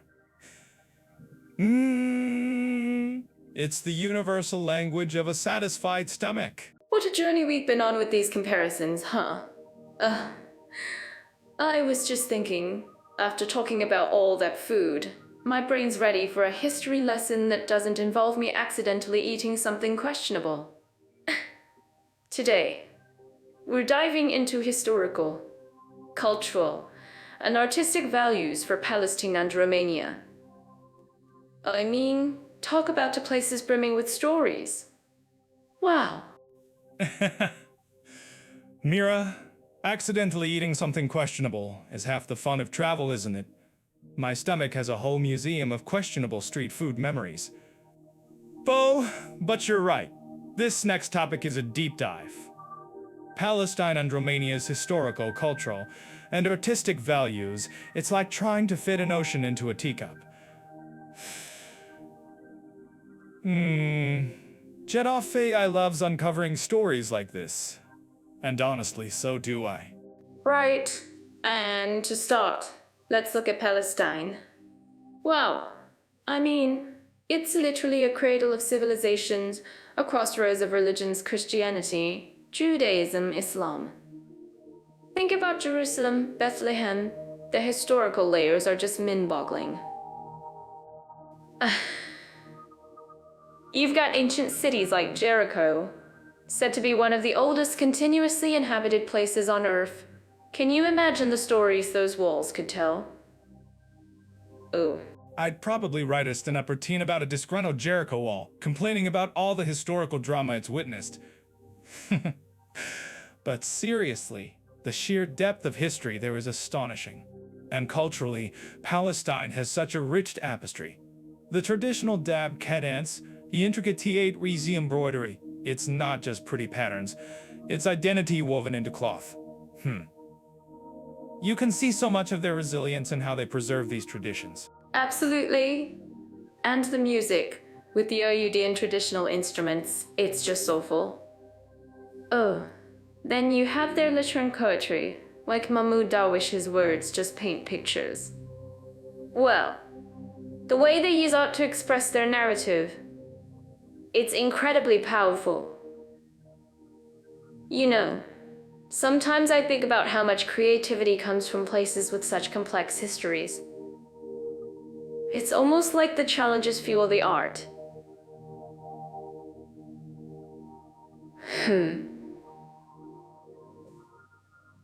I'm curious, what do our listeners think about that connection? Let us know in the connect talking about. That's a good point, Mira. It's like the human spirit's ultimate improv show, right? Adapting and creating beauty from the unexpected. Speaking of unexpected, let's pivot to Romania. Wow. This country has a history that's equally epic, but in a different way. You've got the Dacian Ness, the Romans, all those medieval fortresses scattered through Transylvania. It's got that old-world mystique. You know, not just vampires, but actual history. Oops. I was just about to ask about Dracula's castle. But yes, Transylvania, with Bran Castle and Pell's Castle. They're fairy tale-like, but with real battles and royal dramas playing out inside their walls. Oh! And those painted monasteries in Bukovina? Pure artistry and devotion, centuries old. It's like a living museum everywhere you look. Exactly. And the folklore, all those legends and myths. They're not just stories, they're threads in their cultural fabric. Then there's the music like the pan flute, it instantly transports you. Wow. And traditional crafts, the pottery, the woodworking. The vibrant textiles, it's a testament to their enduring heritage. Jedaffe is all about connecting people to authentic experiences, and Romania truly delivers on that front. Oh, absolutely. And don't forget the artists. Romania gave us Constantin Brancusi, a giant in modern sculpture. Wow. And George Enescu, a world-renowned composer. Their contributions to global art are immense. I mean, imagine strolling through a Romanian village, hearing traditional music, and then realizing you're walking the same earth as these incredible artists. Ooh, it's like a constant whisper from the past. Yeah, or imagining Brancusi trying to explain his abstract concepts to a sheep in the Carpathian Mountains. But it's true, both Palestine and Romania honor their past in such profound ways. Through their traditions, their art, their very landscapes. It's not just about dusty old museums, though those are cool too. It's about a living, breathing heritage. I'm certain that our listeners living in either country would agree with me. Totally. And it really highlights how different histories shape different expressions, right? Palestine, with its deep religious connections and enduring struggles, has this profound, often poignant artistic voice. Wow, Romania, with its ancient kingdoms and dramatic landscapes, has this mystical, rich folklore feel. It's like comparing a deeply resonant cello to a vibrant, expressive violin. Ooh. A cello versus a violin, I like that. I'd probably add a kazoo in there somewhere, just to keep things interesting. But you're right. The way both cultures use art to tell their stories, preserve their memories, and express their identities is truly inspiring. And it's not just for scholars, it's for everyone. You don't have to be an art critic to appreciate a painted monastery or the rhythm of a dabke. Exactly. It's universal. So, if you're watching this on YouTube, and you have a favorite historical or cultural spot in either Palestine or Romania, please share it in the comments. We love hearing about your personal connections to these places. Oh, because at the end of the day, these values aren't just in books or museums, they're in the people, their everyday lives, and the stories they share. Definitely. And for anyone planning their next adventure, maybe to one of these culturally rich destinations, remember to check out Getafe. Because these are the kinds of places where every corner holds a piece of history, and every conversation can unlock a cultural gem. It's truly a feast for the mind. It really is. So, to our amazing listeners, keep exploring, keep learning, and keep sharing your stories with us. Oh, because that's how we build a richer, more connected world. Our current topic, we compare the natural beauties and landscapes of Palestine and Romania. I'm already picturing mountains that look like giant sleeping dragons and deserts that whisper ancient secrets. It's like asking me to choose between a sparkling diamond and a juicy mango. Both amazing, but for different moods. Mira, I'm certain those dragons in Romania would much prefer a good strong coffee to being disturbed from their nap, you know. And as for whispering secrets, I hope they're not asking me to file paperwork for ancient land deeds. Whoa, let's start with Palestine, a place where history and geology have really had a long, complicated chat. You have the Judean desert, right? A landscape that screams, I have stories, but I'm not telling you unless you bring water. Oh, Leo, always with the practicalities. But seriously, the Judean desert is breathtaking. It's rugged, dramatic, with waters and canyons carved by millennia. It's not your typical sandy desert, it's more like a canvas of rock and dust, changing colors with the sun. Oh, then you have the Dead Sea, which, let's be honest, is a natural wonder everyone should experience. Imagine floating without effort. Reading a book. I even tried to do a handstand and the water didn't go well, but the mud facial was divine. Oops, a handstand, Mira. I can just imagine. You probably look like a flamingo attempting synchronized swimming after a long flight. And yes, the Dead Sea's unique. You can't really sink, but you also can't really swim. It's the ultimate commitment phobia body of water. Whoa. Speaking of things that demand your attention, let's pivot to Romania. From what I gather, it's less about ancient deserts and more about mountains that actually try to touch the clouds, the Carpathian Mountains. Wow, the Carpathians are truly magnificent. It's like nature decided to build a giant fortress of green, with dense forests, glacial lakes that shimmer like forgotten jewels, and valleys so deep you feel like you stepped into a fairy tale. Ooh, and let's not forget the wildlife: bears, wolves, lynx. It's wild. I once heard a story about a hiker mistaking a bear's growl for a snoring husband. I wonder what our listeners think. Would you rather float on the Dead Sea or have a potential bear encounter in the Carpathons? I think I'd choose the bear. At least it's a clear threat, not a sneaky salt monster. But beyond the mountains, Romania also boasts the Danube Delta, a UNESCO World Heritage Site in Europe's second largest river delta. It's a labyrinth of wetlands, canals, and islands. A birder's paradise, they say. Oh, imagine thousands of pelicans just hanging out, judging your life choices. I'm not sure if I'm ready for that level of avian scrutiny. I adore birdwatching. It sounds like a painting brought to life. The serenity of the Delta must be incredible. A true escape from city chaos. Oh, while Palestine offers that profound, spiritual connection through its ancient landscapes and olive groves on rolling hills, it's a different kind of calm. It's a sense of timelessness. You can almost hear history breathing there. Indeed.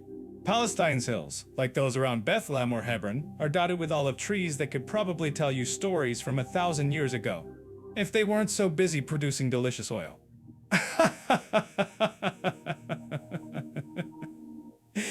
It's a quiet, enduring beauty, whereas Romania's beauty is more dramatic, more immediately striking with its sheer scale from the towering mountains to the sprawling delta. It's a spectacle.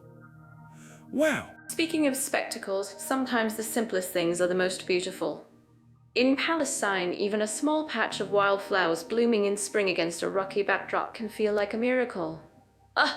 It reminds you to appreciate the small moments of natural resilience. True, Mira. And in Romania, while the mountains are grand, you also have the quieter beauty of the traditional Transylvanian landscape, rolling hills, charming villages nestled in green.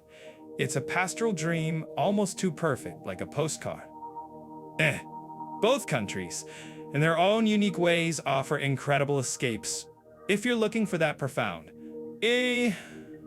Both countries, in their own unique ways, offer incredible escapes or calling.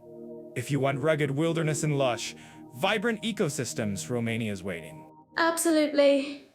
And for more insights and travel tips on these amazing places, don't forget to check out Jet Off AI. It's your go-to for diving deeper into everything we talk about. We'll make sure to put some links for you in the description when we upload this to YouTube.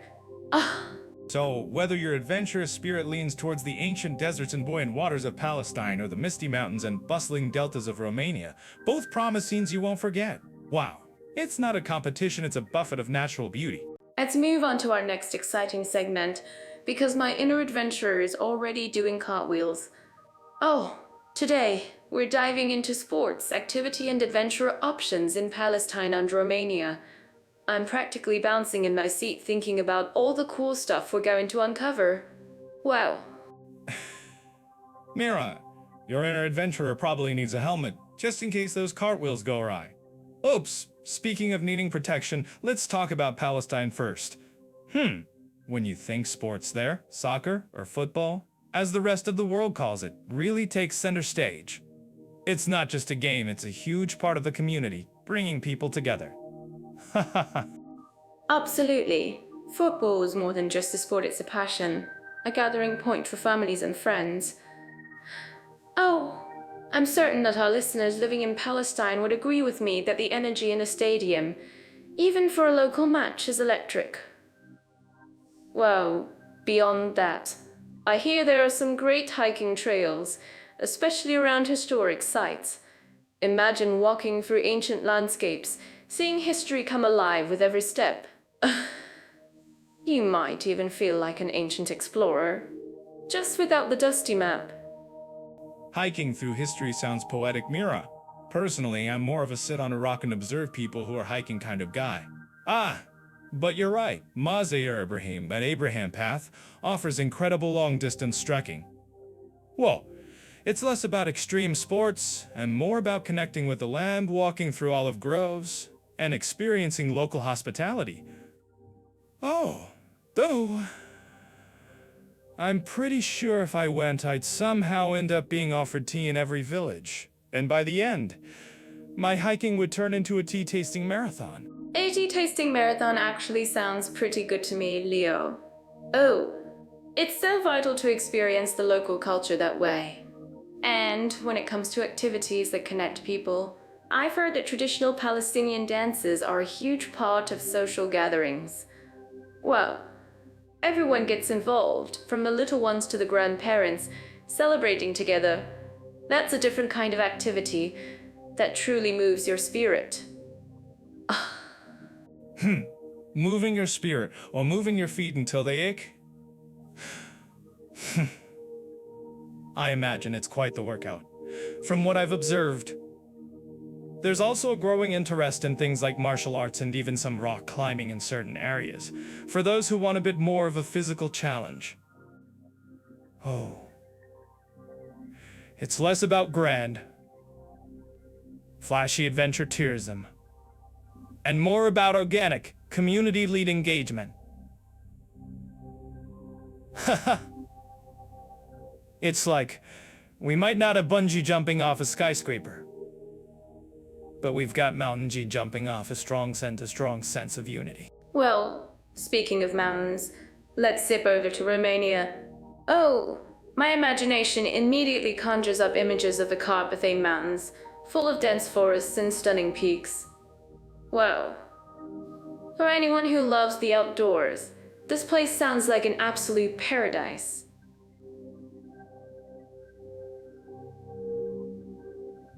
Think hiking, mountain biking, and in winter, some fantastic skiing and snowboarding.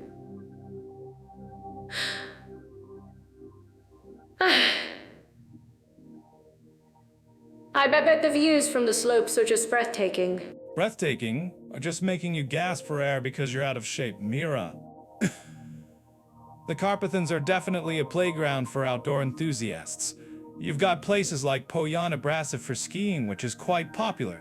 Oh, but then there's also caving. Romania reportedly has over 12,000 caves.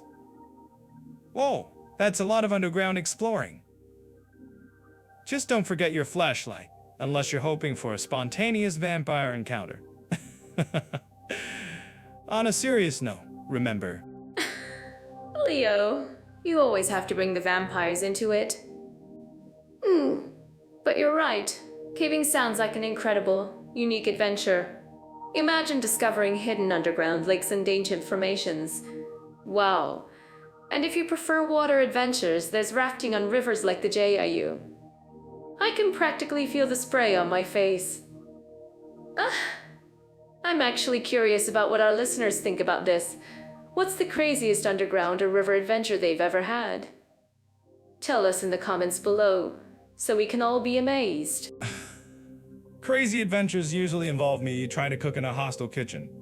Oops. But seriously, Romania also offers some unique wildlife experiences like bear watching in the wild.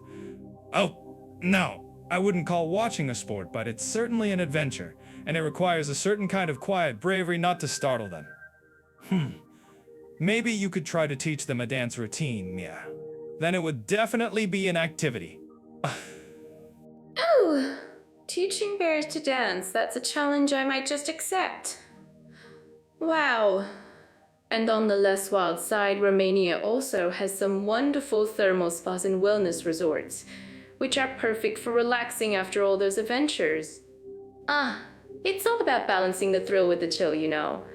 Like, after scaling a mountain, you deserve a good soak. I think after teaching a bear to dance, you deserve a lifetime supply of coffee. Which, by the way, I'm currently running low on. Ouch.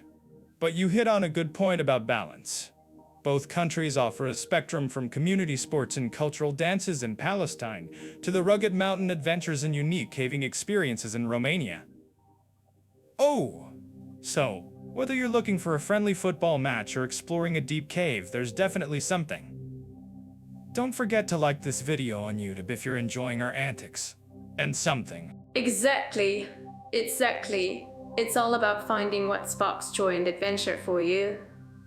Oh, whether it's the shared spirit of a football game or the quiet thrill of exploring nature. Both Palestine and Romania invite you to get active and make memories. Alright, so we've been talking about all the serious stuff like policies and food, but what about when the sun goes down? When I think of nightlife and entertainment venues, my brain immediately starts playing a party playlist. Ooh. First up, Palestine. Now, you might not think of flashing club lights right away, right? But trust me, every culture has its way of unwinding. I'm certain our listeners in Palestine would agree with me. There's a unique rhythm to their evenings. Mira, your brain doesn't just play a party playlist. It is the party playlist. Whoa, I can practically hear the imaginary DJ spinning in your head. As for Palestine's nightlife, you're right, it's not always about banging EDM. It's often about vibrant cafes, social gatherings, and fantastic restaurants. Especially in places like Ramallah, you'll find a lively scene, maybe more focused on conversation and good food rather than fist pumping on a dance floor. You might catch some live traditional music.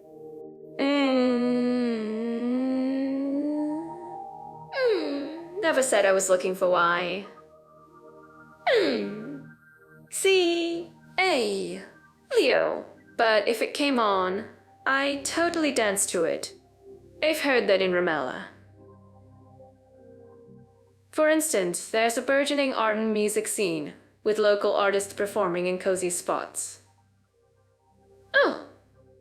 It's less about wild abandon and more about community and cultural expression. It's an intimate atmosphere where stories are shared over a subwoofer. For our listeners out there, what kind of local music do you guys listen to in the evenings? Speaking of coffee, I need another cup just thinking about the difference. Whoa. In Palestine, it's about soaking in the atmosphere, connecting with people. You're more likely to find a emaka or a traditional cafe filled with lively discussions and perhaps some backgammon than a strobe-lit club. It's a different kind of buzz, isn't it? More of a gentle hum than a full-on roar. I mean, you can tell the kind of country you're in by how late the streetlights are on. That's a great observation, Leah. Your internal alarm clock for cafe closing time must be impressively calibrated. But let's switch gears to Romania. Wow, no. This is where the party playlist in my head really starts to crank up. Bucharest, in particular, is known for its energetic nightlife. Oh, from massive clubs playing international hits to underground electronic music scenes, it's quite the contrast.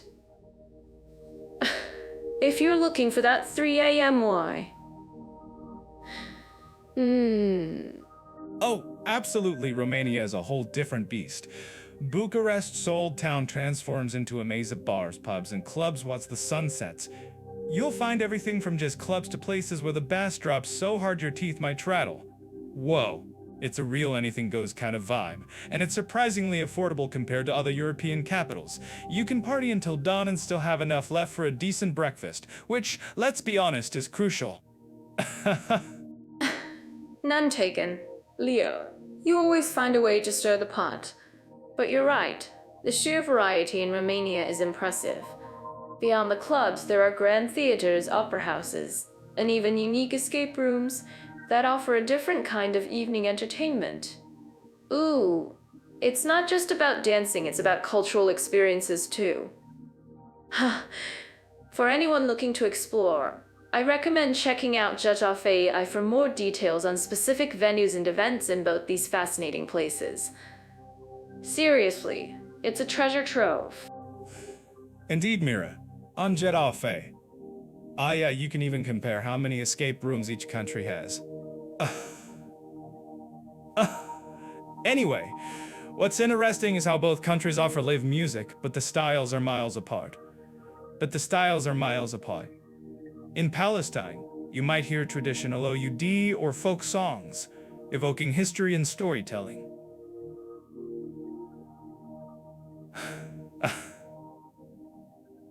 In Romania, especially in larger cities, you're more likely to stumble upon rock bands, and jazz ensembles, or even vibe rock anthem. Wow. Delightful chaos, Leo. I might steal that one for my next stand-up set. Speaking of chaos, another thing that strikes me is the social aspect. In Palestine, social life often revolves around family gatherings or close-knit community events, even late into the evening. It's a very personal and warm form of entertainment. Oh, in Romania, while friends certainly gather, the entertainment venues themselves become the focal point, drawing people out into larger, more public celebrations. It's a fantastic contrast, isn't it? It absolutely is. One is like a cozy living room, the other is a massive, glittering ballroom. Aha! The approach to enjoying the evening is fundamentally different, driven by culture and circumstances. And while both offer unique experiences, I think it's fair to say that if you're after the classic nightclub experience with pounding beats and late hours, Romania is going to be your go-to. If you prefer deep conversations over strong coffee, perhaps with a side of local stories, Palestine offers that intimate charm. Ha! Alright, so we've been talking about all the serious stuff like policies and food, but what about when the sun goes down? When I think of nightlife and entertainment venues, my brain immediately starts playing a party playlist. Oh, first up, Palestine. Now, you might not think of flashing club lights right away, right, Hem? But trust me, every culture has its way of unwinding. I'm certain our listeners in Palestine would agree with me. There's a unique rhythm to their evenings. Mira, your brain doesn't just play a party playlist, it is the party playlist. Whoa, I can practically hear the imaginary DJ spinning in your head. As for Palestine's nightlife, you're right, it's not always about banging EDM. It's often about vibrant cafes, social gatherings, and fantastic restaurants. Especially in places like Ramallah. You'll find a lively scene, maybe more focused on conversation and good food rather than fist pumping on a dance floor. You might catch some live traditional music, not additional music. Never said I was looking for why. See. Hey. Leo. But if it came on, I'd totally dance to it. I heard that in Ramallah, for instance, there's a burgeoning modern music scene, with local artists performing in cozy spots.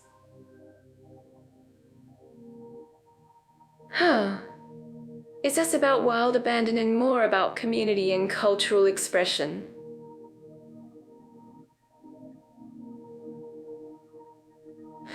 There's an intimate atmosphere where stories are shared over a subwoofer. For our listeners, I'll local music in the evening. Speaking of coffee, I need another cup just thinking about the difference. Whoa, in Palestine, it's about soaking in the atmosphere, connecting with people. You're more likely to find a emaka or traditional cafe filled with lively discussions and perhaps some backgammon than a strobe-lit club. It's a different kind of buzz, isn't it? More of a gentle hum than a full-on roar. I mean, you can tell the kind of country you're in by how late the street lights are on, or, more importantly, when the cafes finally close. That's a great observation, Leo. Your internal alarm clock for cafe closing time must be impressively calibrated. But let's switch gears to Romania. Wow, no. This is where the party playlist in my head really starts to crank up. Bucharest, in particular, is known for its energetic nightlife. From massive clubs playing international hits to underground electronic music scenes, it's quite the contrast. if you're looking for that 3 a.m. why. Oh, absolutely, Romania is a whole different beast. Bucharest's old town transforms into a maze of bars, pubs, and clubs once the sun sets. You'll find everything from jazz clubs to places where the bass drops so hard your teeth might rattle. Whoa, it's a real anything-goes kind of vibe, and it's surprisingly affordable compared to other European capitals. You can party until dawn and still have enough left for a decent breakfast, which, let's be honest, is crucial. None taken. Leo, you always find a way to stir the pot. But you're right, the sheer variety in Romania is impressive.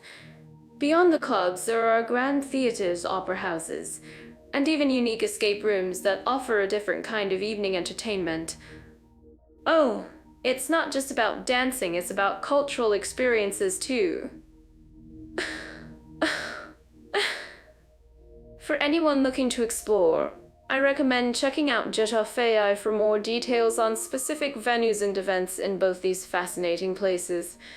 Seriously, it's a treasure trove. Mira, on Jet-Off AI, you can even compare how many escape rooms each country has.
Moving on to our next topic, and it's one close to my heart: family-friendly environments and children's activities.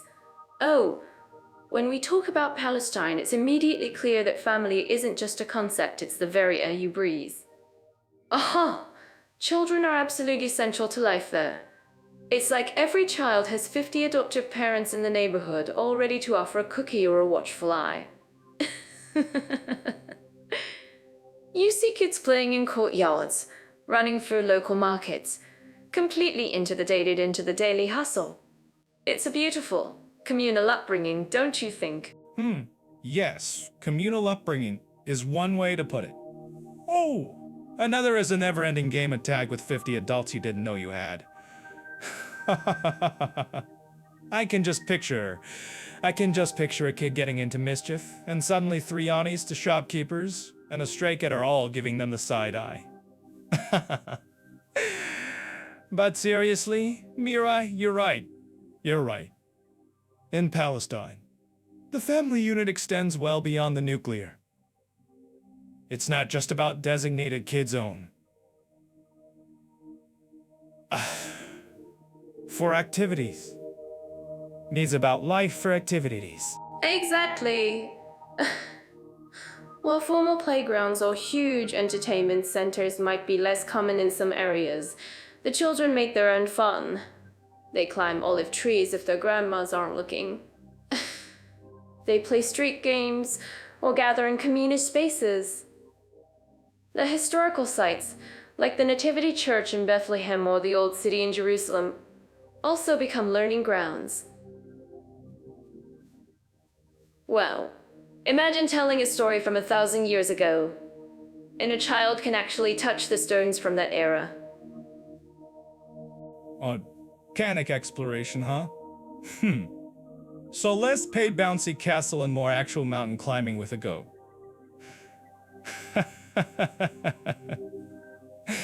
My kind of adventure. Speaking of which, the concept of safety for children there is deeply ingrained in that communal care, isn't it? Isn't it? It's not just about policing, but a whole neighborhood watching out. Whereas, if my parents had let me play outside unsupervised.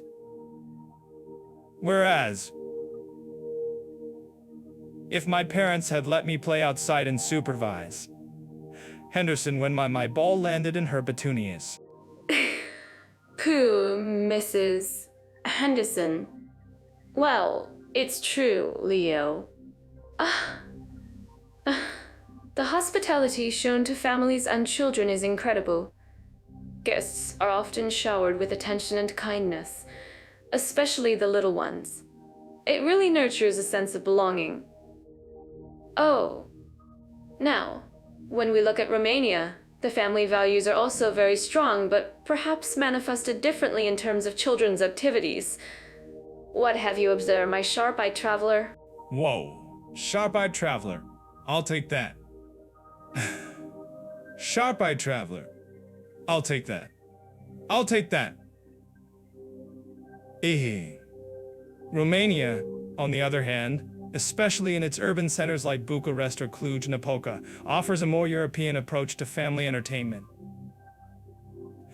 Think well-manicured parks, dedicated playgrounds with bright, new equipment, and a growing number of indoor play areas.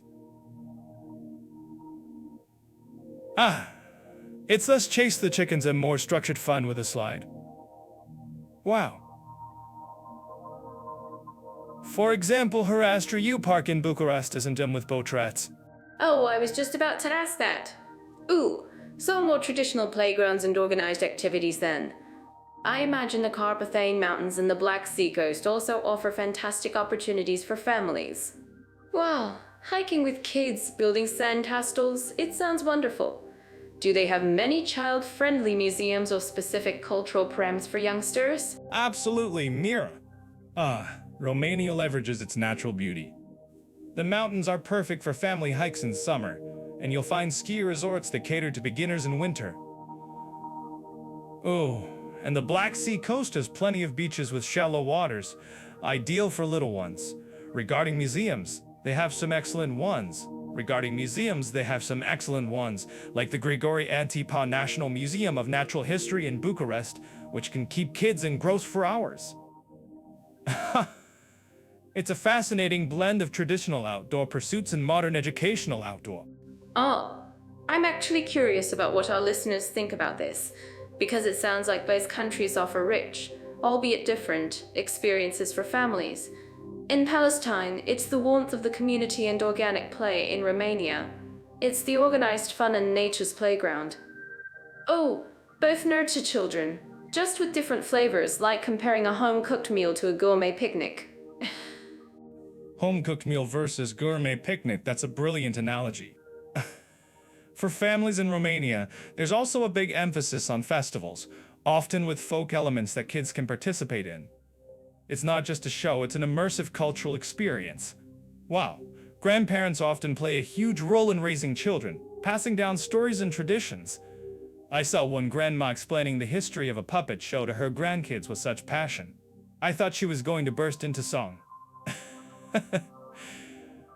It's that kind of rich intergeneration to song. That sounds incredibly sweet. Oh, it's wonderful to see how children are cherished in both places, even with distinct approaches. Whether it's the bustling streets of Palestine or the scenic parks of Romania, the focus on kids' well-being and happiness shines through. Leo, last time we chatted about where to find the best street food, and now we're diving into LGBT-friendly atmosphere. What a shift, right? It's like going from which kebabs pick I est to which country embraces the most love?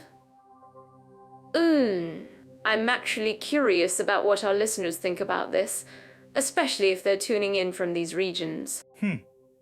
Speaking of spice, some topics are spicier than a ghost pepper, and this is definitely one of them.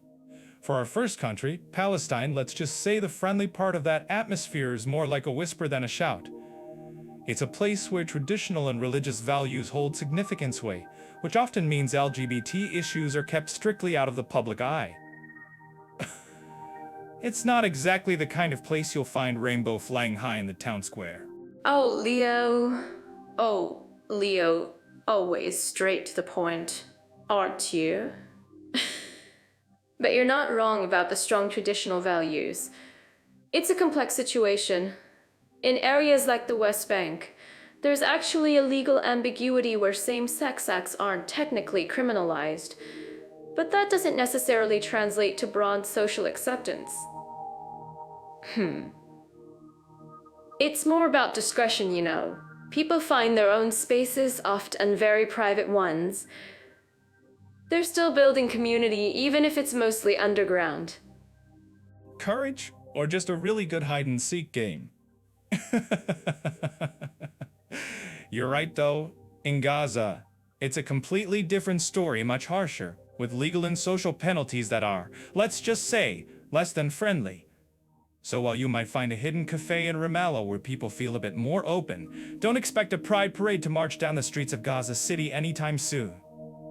It's like comparing apples to, well, extremely sour lemons. Well, speaking of different flavors, let's hop over to our second country, Romania.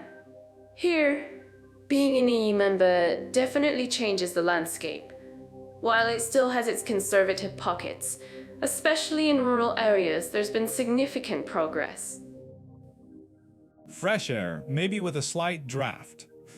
Sure, Romania is in the EU, and it has anti-Syrian laws, which is great on paper. But then you have things like the 2018 constitutional referendum attempt to explicitly ban same-sex marriage. It failed due to low turnout, but it showed where a significant chunk of the population's head is at. Aha! It's like they're saying, welcome to the club, but don't get too comfortable, you hear? Oops. That's exactly why I love seeing the progress that does happen. Wow. In Bucharest, for instance, there's a growing and increasingly visible LGBT community. They have pride events, and while there might be counter-protests sometimes, the fact that these events even happen is a testament to the community's resilience and determination. Oh, it's like a tiny seed pushing through concrete, determined to bloom into a beautiful flower. I'm certain that our listeners living in Romania would agree with me. A tiny seed indeed. In Palestine, those seeds have to be planted very, very, very deep. While individual courage is certainly commendable, widespread social acceptance is a different beast entirely. You're talking about navigating deeply ingrained cultural and religious norms that aren't easily shifted by legal ambiguities. It's a tough row to hoe, as they say. And that's precisely why it's so important to talk about it. Even in places where it's challenging, there are always people working to create safe spaces to find allies and to live authentically. Oh, it's not about comparing who's better, but understanding the unique journeys and challenges each community faces. We're all just trying to find our own happy place in the world, aren't we? Happy place, with or without a coffee, right? So, in short, Palestine remains a largely conservative environment where LGBT individuals navigate significant social and cultural hurdles, often finding solace in private circles. Romania, on the other hand, while an EU member with legal protections, still grapples with social conservatism, but its larger cities offer increasingly visible and active LGBT communities. Exactly. So whether you're finding your sparkle in a quiet corner of Palestine or dancing boldly in a Bucharest Pride parade, remember that every step towards acceptance matters. Wow, we'd love to hear your thoughts on this, especially if you have personal experiences or insights from these countries. Don't forget to like this video and drop your comments on YouTube. Ooh, it helps us keep these conversations going. Alright, so our next stop. And honestly, one of my absolute favorites is diving into hospitality and attitudes towards foreigners. And for today's cultural cocktail, we're shaking up Palestine and Romania. I mean, where do we even begin with warmth?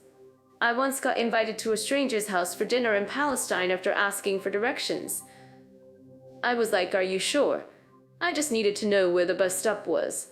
Wow, I almost forgot my bus entirely thanks to the incredible aroma coming from their kitchen. Mira, you're always getting adopted by entire villages. I swear, one day you'll call me from a yurt in Mongolia saying, "Leo, they're making me the chieftain's daughter-in-law." Whoa. But seriously, that's exactly the kind of genuine warmth we're talking about with Palestine. It's not just a handshake, it's practically a full-body embrace, often involving a plate of food so big you need a crane to lift it.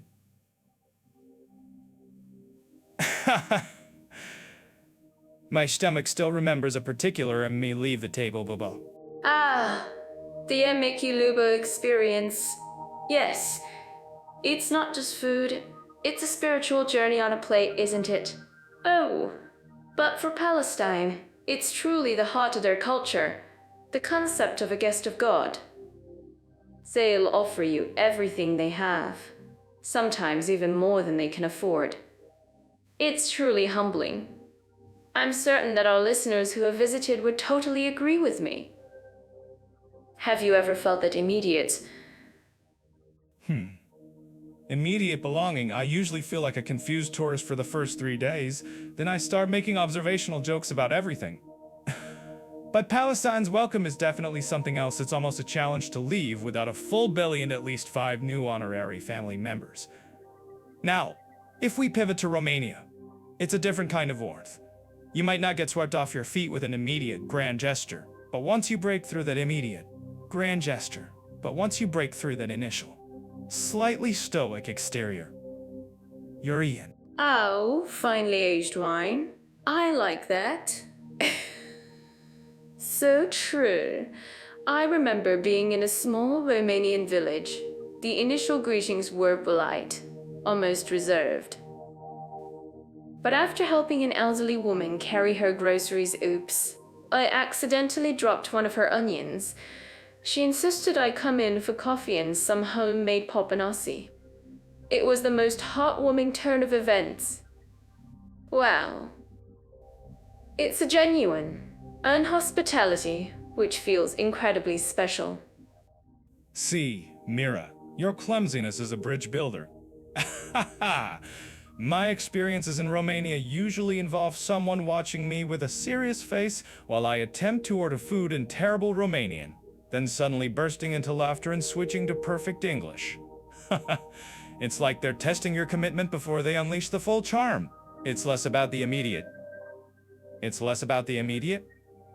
Everything is yours approach of Palestine, and more about a slow burn. Both incredibly welcoming, just different flavors of friendliness. Speaking of flavors, the cultural nuances can be a bit like spicy food, right? You might get some direct questions in Palestine that are meant to be about your family or background, which some foreigners might find a little intense. But it's always from a place of connection, not intrusion. In Romania, sometimes the language barrier makes initial interactions seem colder than they are. Ouch, you might think they're not interested, but really, they're just trying to figure out if you're trying to sell them something. Yeah, the Palestinian directness is often disarming. You asked for directions, and suddenly you're discussing your life's purpose over a cup of strong coffee. With Romania, I've noticed a subtle shift. Especially in the cities, you find a younger generation that's very open and globally minded, eager to practice English and share their perspective. It's a fascinating blend of old traditions and new openness. For anyone planning a visit or a long-term stay, you can find more detailed cultural insights and tips on Jeddah AI. That's a great point. Leo, it's not a one-size-fits-all experience. Wow, Both countries, in their unique ways, make foreigners feel valued and welcome. Whether it's the instant, overflowing generosity in Palestine or the warm, genuine connection you build in Romania, you leave with a sense of having made true friends. Oh, it's about finding those moments where cultures truly connect, you know? Absolutely. And it shows that despite all the headlines and sometimes skewed perceptions, human connection and hospitality are universal currencies. So, if you're ever wondering where to find a warm embrace, whether instant or earned, both Palestine and Romania certainly deliver. You might arrive as a stranger, but you'll definitely leave feeling like family, or at least having enough stories for your own stand-up routine. Oh, so we're diving into the digital realm today. Internet infrastructure and digital facilities in Palestine and Romania. Now, Leo, you know I'm always looking for new apps or ways to make my dance videos go viral. So, which one of these countries is going to give me the fastest upload speed for my next Mirror Universal dance? Wow. Mira, you and your Universal Dance videos. I'm more interested in whether my obscure documentary downloads will finish before I've run out of coffee. Oh, when it comes to internet infrastructure, Romania actually surprises a lot of people. It's often praised for having some seriously fast fixed broadband speeds, especially in its cities. Aha! I once heard someone joke that their cat could stream 4K documentaries in Romania faster than they could make a sandwich in some other countries. Wow, seriously. Faster than making a sandwich. That's amazing. I'm picturing digital nomads setting up shop there, just living their best online lives. Ah, sir, if I were to pack my backpack, full of colorful outfits, and head there, would I be able to easily find co-working spaces with super speedy Wi-Fi to edit my vlogs? I mean, a girl needs her bandwidth. Ugh. You would indeed, you vibrant digital wanderer. Romania, particularly cities like Bucharest and Cluj-Napoca, has really leaned into becoming a tech hub. There's a booming IT sector, lots of startups, and a growing number of digital nomads. They've got fiber optic networks that put some much larger economies to shame.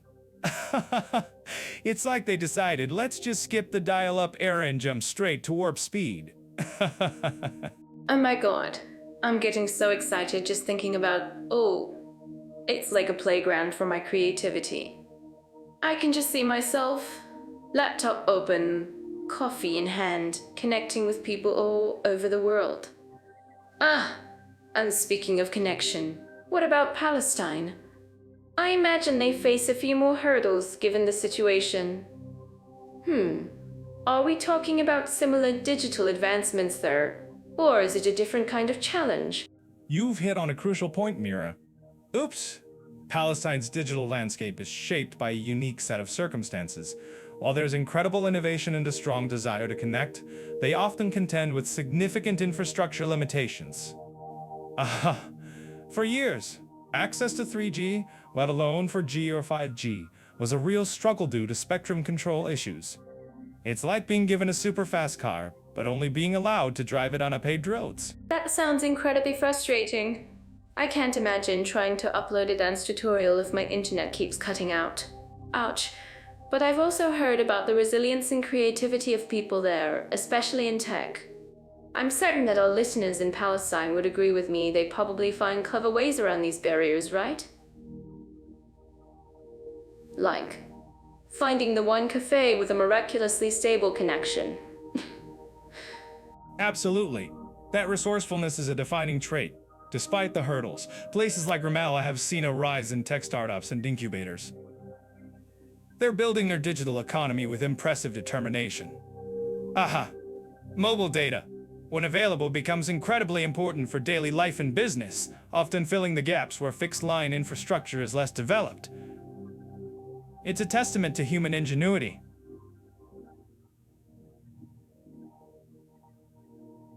Wow, if you think this is wrong, or if you have stories about the incredible ways people connect. It shows that even with limitations, the human spirit for connection finds a way. Oh, I'm actually curious about what all listeners think about this.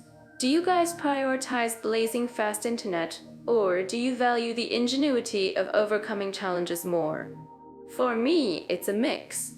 I love my fast internet for making content, but I'm also so inspired by people who create despite the odds. Yeah, it really puts things into perspective, doesn't it? On one hand, Romania offers an almost frictionless digital experience for many, making it a hotspot for tech-talented digital nomads. On the other, Palestine demonstrates remarkable innovation and digital nomads. On the other, Palestine demonstrates remarkable innovation and adaptability under pressure. So, for someone like you, Mira, planning your next universal dance performance, if you're looking for sheer speed and seamless tech integration, Romania might be calling your name. But if you're seeking inspiration, Oh, you know me, Leo. I'm always up for an adventure. Maybe I'll start with Romania for the speedy uploads, then head to Palestine to learn how to keep dancing even if the Wi-Fi disappears. Oh, it's all about finding that balance. And for anyone looking to bridge these digital and travel experiences, remember to check out Jetoff AI for your next journey. They can help you plan your connectivity needs, whether you're chasing fiber optics or just a good signal in a remote village. True, Mira. True. Mira. True. I can just picture you mid-dance, suddenly pausing to check your signal strength. Oops. No, I'm just kidding. But it truly highlights that whether you're in a country with established digital highways or one building its own, the desire to connect is universal. It's not just about wires and towers. It's not just about wires and towers, it's about the people using them. You know, when we talk about shopping opportunities and price-performance balance, my mind immediately goes to colors and textures. Oh, especially when I think about Palestine's markets. I swear the Grand Bazaar in Istanbul has nothing on the vibrancy of some of those Palestinian souks. My inner child just starts doing a happy dance, ready to find something amazing. The air alone feels like it's woven from 1,000 different spices and stories. It's not just shopping, it's a full theatrical experience. Wow. Mira, you'd probably buy a magic carpet if you thought it could do a dance number. My mind goes straight to the art of the deal. In places like Palestine, especially in the old city's markets, it's less about the price tag and more about the verbal gymnastics. You walk in, ready to negotiate. And suddenly you're having a philosophical debate about the true value of a hand-carved olive-wood camel. The price-performance balance there isn't just about the item, it's about the performance you put on to get it. Oh, I've definitely attempted some dramatic haggling with lots of hand gestures, only to realize I was asking for a discount on something already incredibly affordable. Apes, but seriously, the craftsmanship, especially the Palestinian embroidery, TA3Z, or the beautiful ceramics, it's just stunning. Wow. You're getting unique, handmade pieces that tell a story for prices that often feel like a steal. It's a treasure hunt, not just a shopping trip.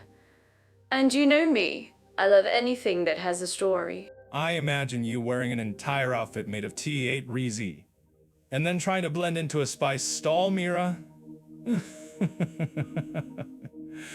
But you're right, the value is undeniable. The olive oil, the fresh CAR, the local sweets, you're getting authentic, high-quality goods that you just can't find replicated anywhere else for that price.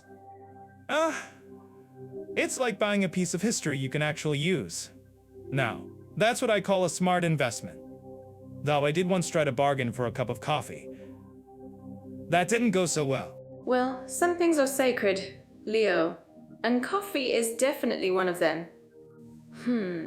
Speaking of a different kind of shopping experience, let's look at Romania.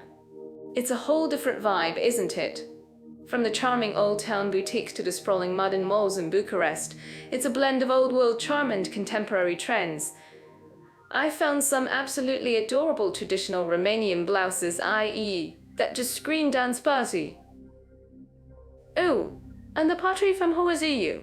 Exquisite. Romania, where my coffee addiction can be satisfied without a complex bartering ritual. Ah, you've got the global brands in those giant malls, which can feel surprisingly affordable compared to Western Europe. But then, you step into a local market like Piata Obior, and it's a symphony of fresh produce, cheeses, and sometimes, someone trying to sell you a live chicken. Whoa! Talk about diverse shopping opportunities. The price-performance balance there is fantastic if you know where to look. You're still comparing everything to coffee, aren't you? But that's a great point, Leo. The local produce in Romania's markets is fresh, organic, and incredibly cheap. If you're into healthy eating, you can really load up on fruits, vegetables, and those amazing cured meats for a fraction of what you'd pay elsewhere in Europe. I'm actually curious about what our listeners think about this. Have you guys found any hidden culinary gems in Romanian markets that just blew your mind? Let us know in the comments on YouTube. I think the real price-performance magic in Romania comes from knowing when to splurge on a well-made leather item or a unique piece of folk art, and when to just enjoy the incredibly cheap yet delicious street food. You can get a hearty Mickey and a beer for barely anything. It's not about being flashy, it's about genuine value. And if you're like me, someone who appreciates a good bargain on something truly useful, you'll be pretty happy. But don't expect a bargain for that Mickey. That's just a quick transaction. That's the beauty of both these places, isn't Palestine or picking up a beautifully embroidered. I.e. in Romania, it's about the story, the connection, and the sheer joy of finding something special that doesn't break the bank. You're finding pieces of their soul. Wow. And hey, for anyone planning a trip, checking out sites like Getafe, I can help you figure out the best places to find these kinds of unique shopping experiences. Indeed, Mira. Both Palestine and Romania offer a shopping landscape that caters to treasure hunters and bargain seekers alike. You're not just buying a product, you're often getting a cultural exchange. And that, my friends, is priceless. So whether it's a detailed olive wood carving or a rustic piece of Romanian pottery, you're investing in an experience. For more insights on these amazing destinations, make sure to check out Getafe for travel tips and hidden gems.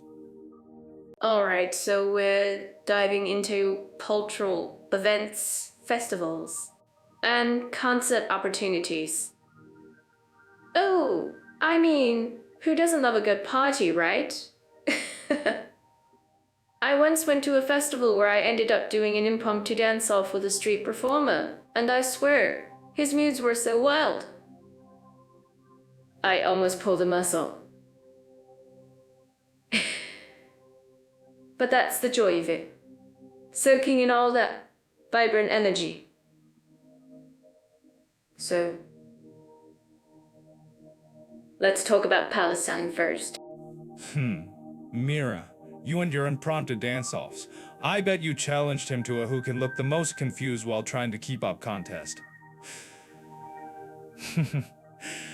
Palestine's cultural scene is, let's just say, deeply rooted.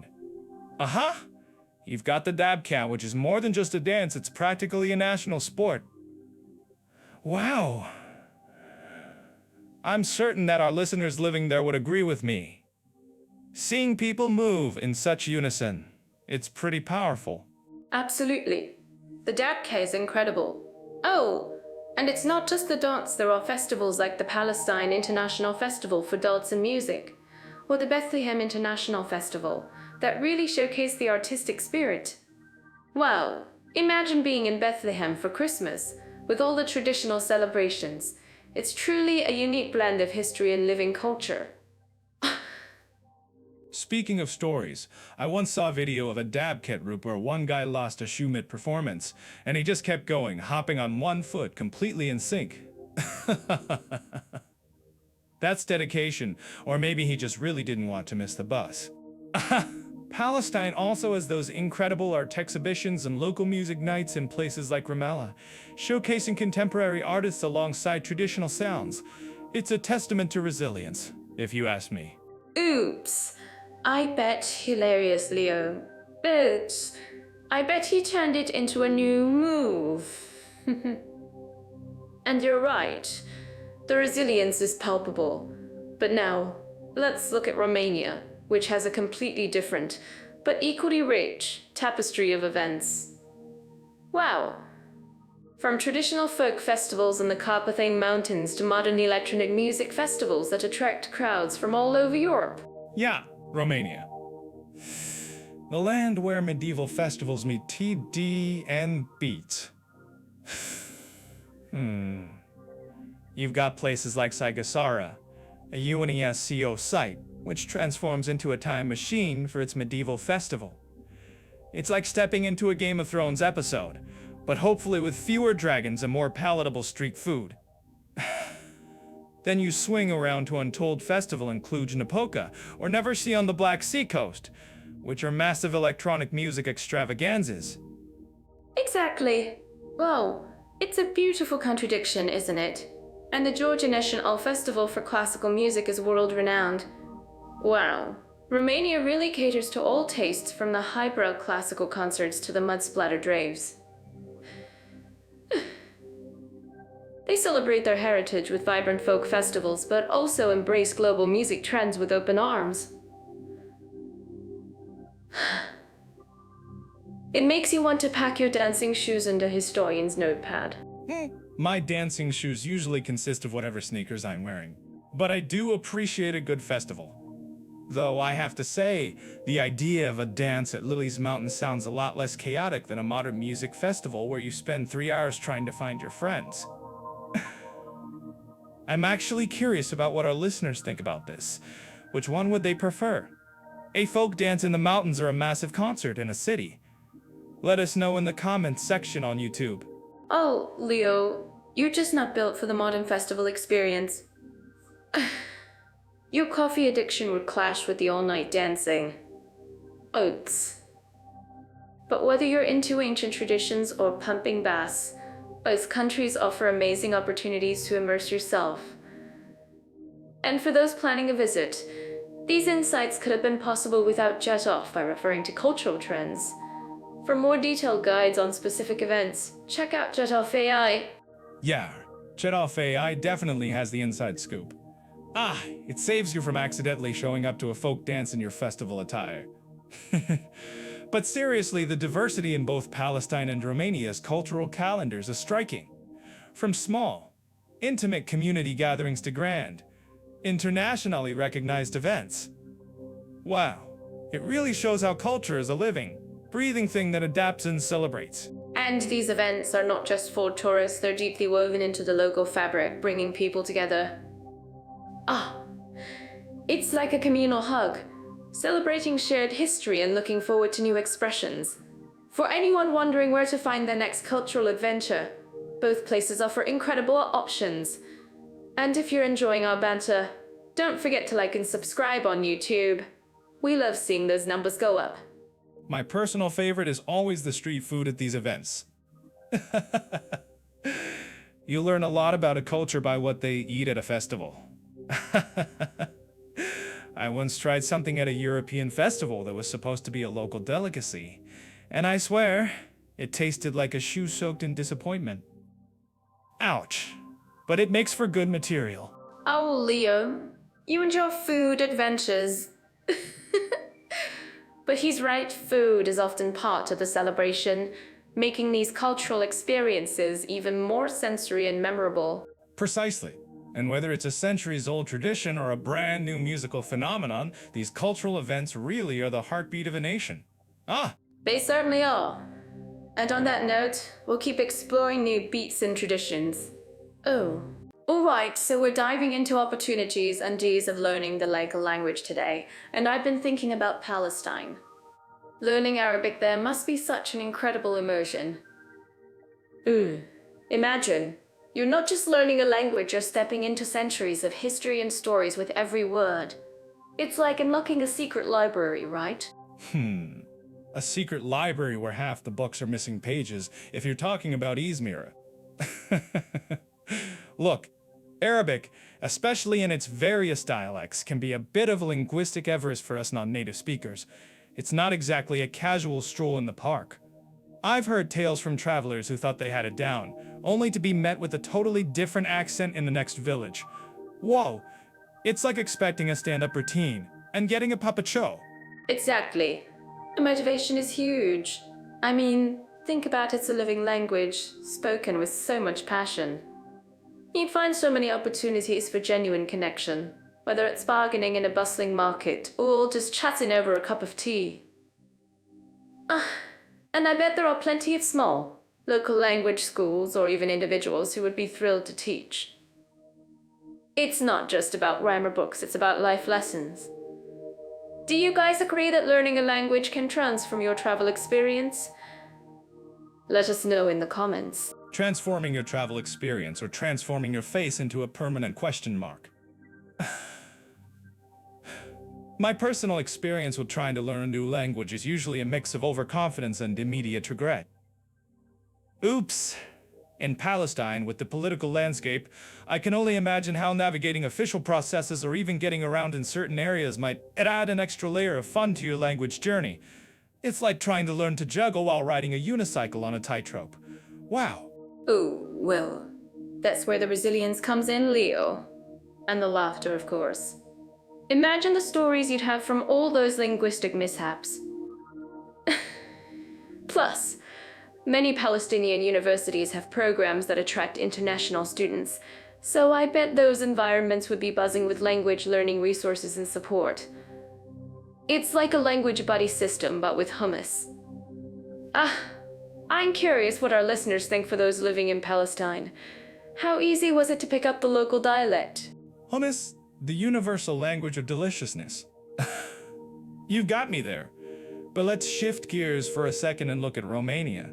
You're talking about a completely different animal, linguistically speaking. Romanian is a Romance language, which means if you've ever flirted in Spanish or ordered pasta in Italian, you're already halfway there. It's got those lovely Latin roots, not quite as unique as Arabic, if you catch my drift. Oh, it's like expecting a surprise twist in a movie, and it turns out to be a prequel. You've already seen. Wow, that's a great point about the Romance language connection. For anyone who knows French, Spanish, or Italian, learning Romanian must feel a bit like finding a long-lost cousin. It opens up so many doors, especially within the EU context with programs like Erasmus. I'm certain that our listeners studying or living in Romania would agree that this makes the language quite accessible.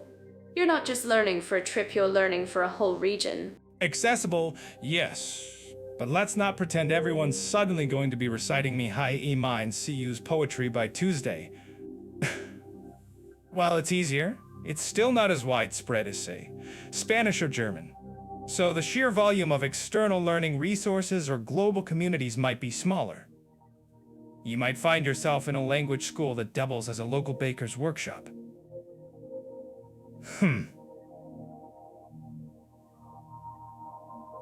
Though, I wouldn't complain about learning verb conjugations over a fresh pastry. Oh, you always find a way to make it about food, Leo. But you're right.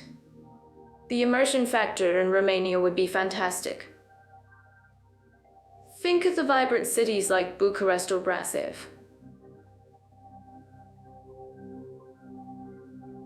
The historical sites.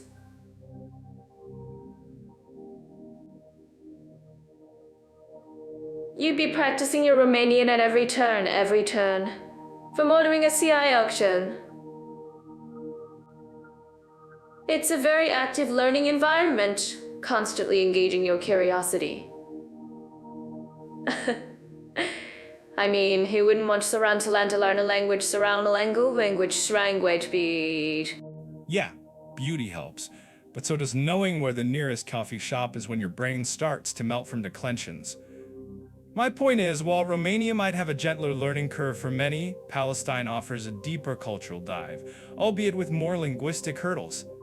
It's like choosing between a comfortably challenging hike and a full-on expedition. Oh, both rewarding, but one will definitely test your calf muscles more. Well, I think both have their unique charm, wouldn't you say? For someone seeking a truly unique, deeply immersive experience, Palestine calls. For those who want a European language with a familiar touch and growing— Romania is a fantastic choice. It really depends on what kind of adventure you're looking for, or what kind of linguistic challenge you're up for, and whether you prefer hummus or pastries during your study breaks. Or both. Why choose? My personal motto is sample everything and critique it later. Both countries clearly offer compelling reasons to learn their languages, from cultural enrichment to practical integration. It's not about which is easier, but which one pulls you in. And honestly, if you can learn the local language in either, you've earned some serious bragging rights. Wow. And maybe a free coffee from me. Oh, no, that's an incentive. And don't forget, folks, for more detailed articles and travel tips related to language learning and cultural immersion in various countries, you can always check out Jet Off AI. We'll talk about the details there.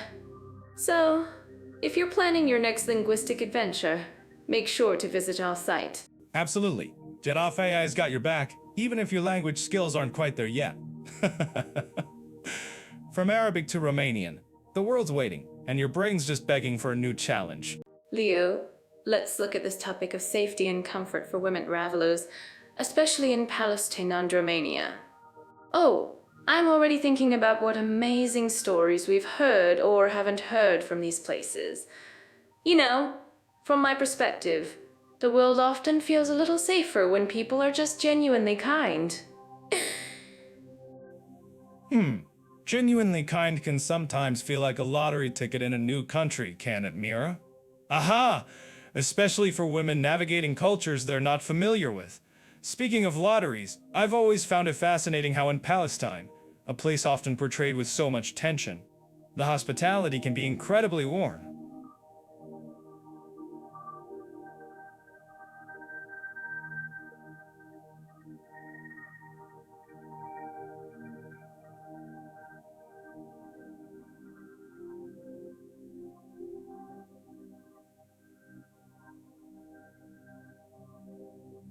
Whoa, that's a sharp observation, Leo. But I think that warmth, that sense of community, can really be a protective shield. I've heard so many stories, even from solo female travelers in places like Bethlehem or Ramallah, where local women are incredibly supportive.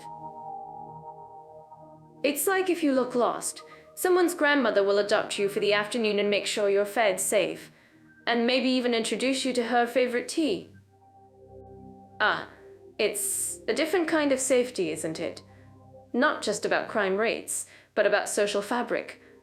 I'm certain that our listeners living there would totally agree with me. Yes, the grandmother adoption program sounds charming, Mira. But let's be real, it's not exactly a bulletproof safety plan for every situation. While personal warmth is lovely, we also need to consider practicalities. Modesty in dress is often advised in more conservative areas of Palestine, which some women might find restrictive, not necessarily comfortable. It's like telling me to perform stand-up in a straitjacket.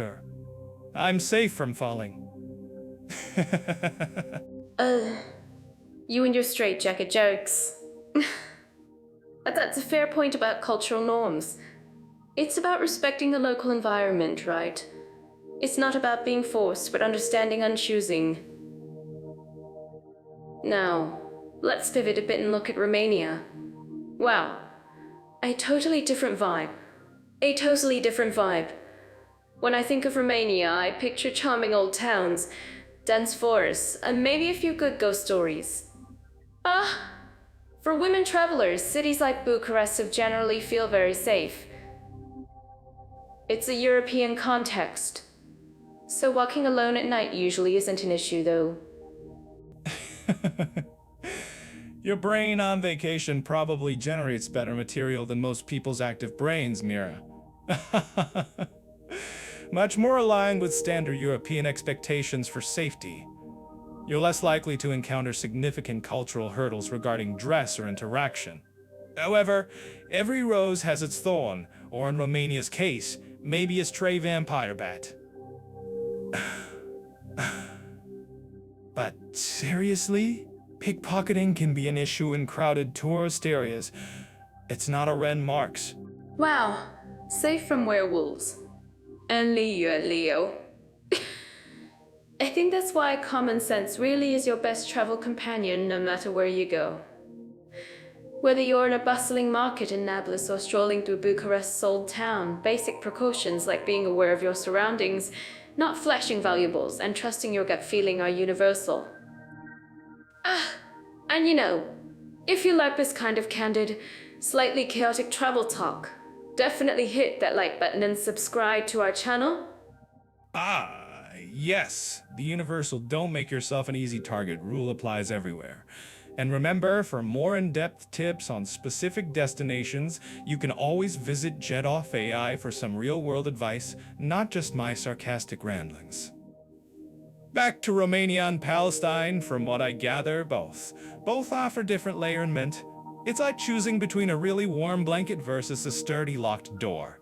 Both have their merits, Stein. It's more about that communal watchfulness. It's more about institutional safety. In Romania. Nightmares indeed. I'm actually curious about what our listeners think about this. What makes them feel truly safe and comfortable when they're traveling as women? Is it the feeling of being looked after by a community or the assurance of legal structures and visible policing? Drop your thoughts in the comments, seriously. Ooh, for me, it's a mix. In Palestine, the warmth can overcome any initial apprehension. In Romania, the ease of just being yourself is quite liberating. It's about finding that personal sweet spot, isn't it? Absolutely, Mira. It's personal, and often based on what you're used to. For some, the familiar European setting of Romania feels inherently safer. For others, the deep-seated hospitality and community ties in Palestine provide a unique sense of security despite different cultural expectations. I mean, if someone offers you tea every 5 minutes, you feel pretty safe, right? Unless it's really bad tea, then all bets are off. But let's hope it's good tea. Good tea is definitely a safety net for me. I'm pretty sure our Jet-Off AI articles will have great advice on where to find the best tea too. Oh, let's dive right into our current topic, which is always fascinating to me: legal system, individual rights and freedoms. When you look at Palestine's legal landscape, it's like a tapestry woven by so many different hands, each with its own thread. Wow. You've got influences from Ottoman, British Mandate to Jordanian, Egyptian, and then the Palestinian Authority's own laws. It's certainly they're needing a flowchart just to figure out which rule applies where. It certainly makes for a complicated picture for individual rights, that's for sure. Flowchart? I'd say a full-blown Rube Goldberg machine for legal clarity, Mira. You pull one lever, and a completely different law on the other side of the room decides your fate. Oh, it's like trying to bake a cake with 5 different recipes all at once. Oops. Now, contrast that with Romania, which, bless its heart, decided to align its legal system with the European Union. Suddenly you have a somewhat more predictable rulebook, even if it still occasionally feels like it was written by a committee that only committee. That's a great point about the EU influence, Leo. It really does provide a framework, even if sometimes it feels like a really stylish, but slightly confusing, flat-pack furniture instruction manual. Ooh, when it comes to individual rights and freedoms in Romania, you generally see a strong commitment on paper: freedom of expression, assembly, religion. It's a country where people can actually, gather and have a passionate debate without wondering if they stepped into a legal minefield. I'm actually curious about what our listeners think about how smoothly these rights translate these rights. Passionate debate is one way to put it. I call it an Olympic sport of spirited disagreement. But hey, at least they have the freedom to practice it. With Palestine, the individual rights are, shall we say, aspirational given the ongoing challenges. Whoa. Freedom of movement, for instance, isn't always a given. Uneven freedom of expression can be a tricky tightrope walk. It's not about what's written on paper so much as what's happening on the ground, which as an observer always makes for interesting. That's a really stark comparison, Leo. It makes you realize how fundamental some of these freedoms are, and how easily they can be impacted by external forces. But even within those limitations, you see incredible resilience. People find ways to express themselves, to connect, and to uphold their sense of justice. It's a testament to the human spirit, isn't it? I mean, in Romania, while the legal protections are generally solid, they're not immune to challenges like corruption or ensuring judicial independence. No system is perfect, right?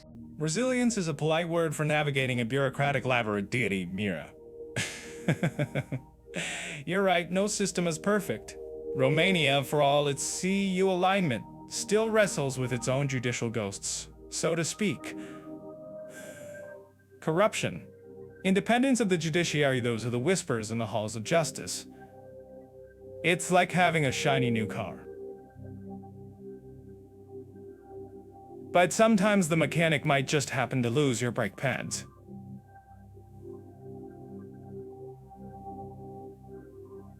Well, I think it's important for everyone to stay informed. You're definitely not holding back, Leo. But it's true, transparency and accountability are key, everywhere.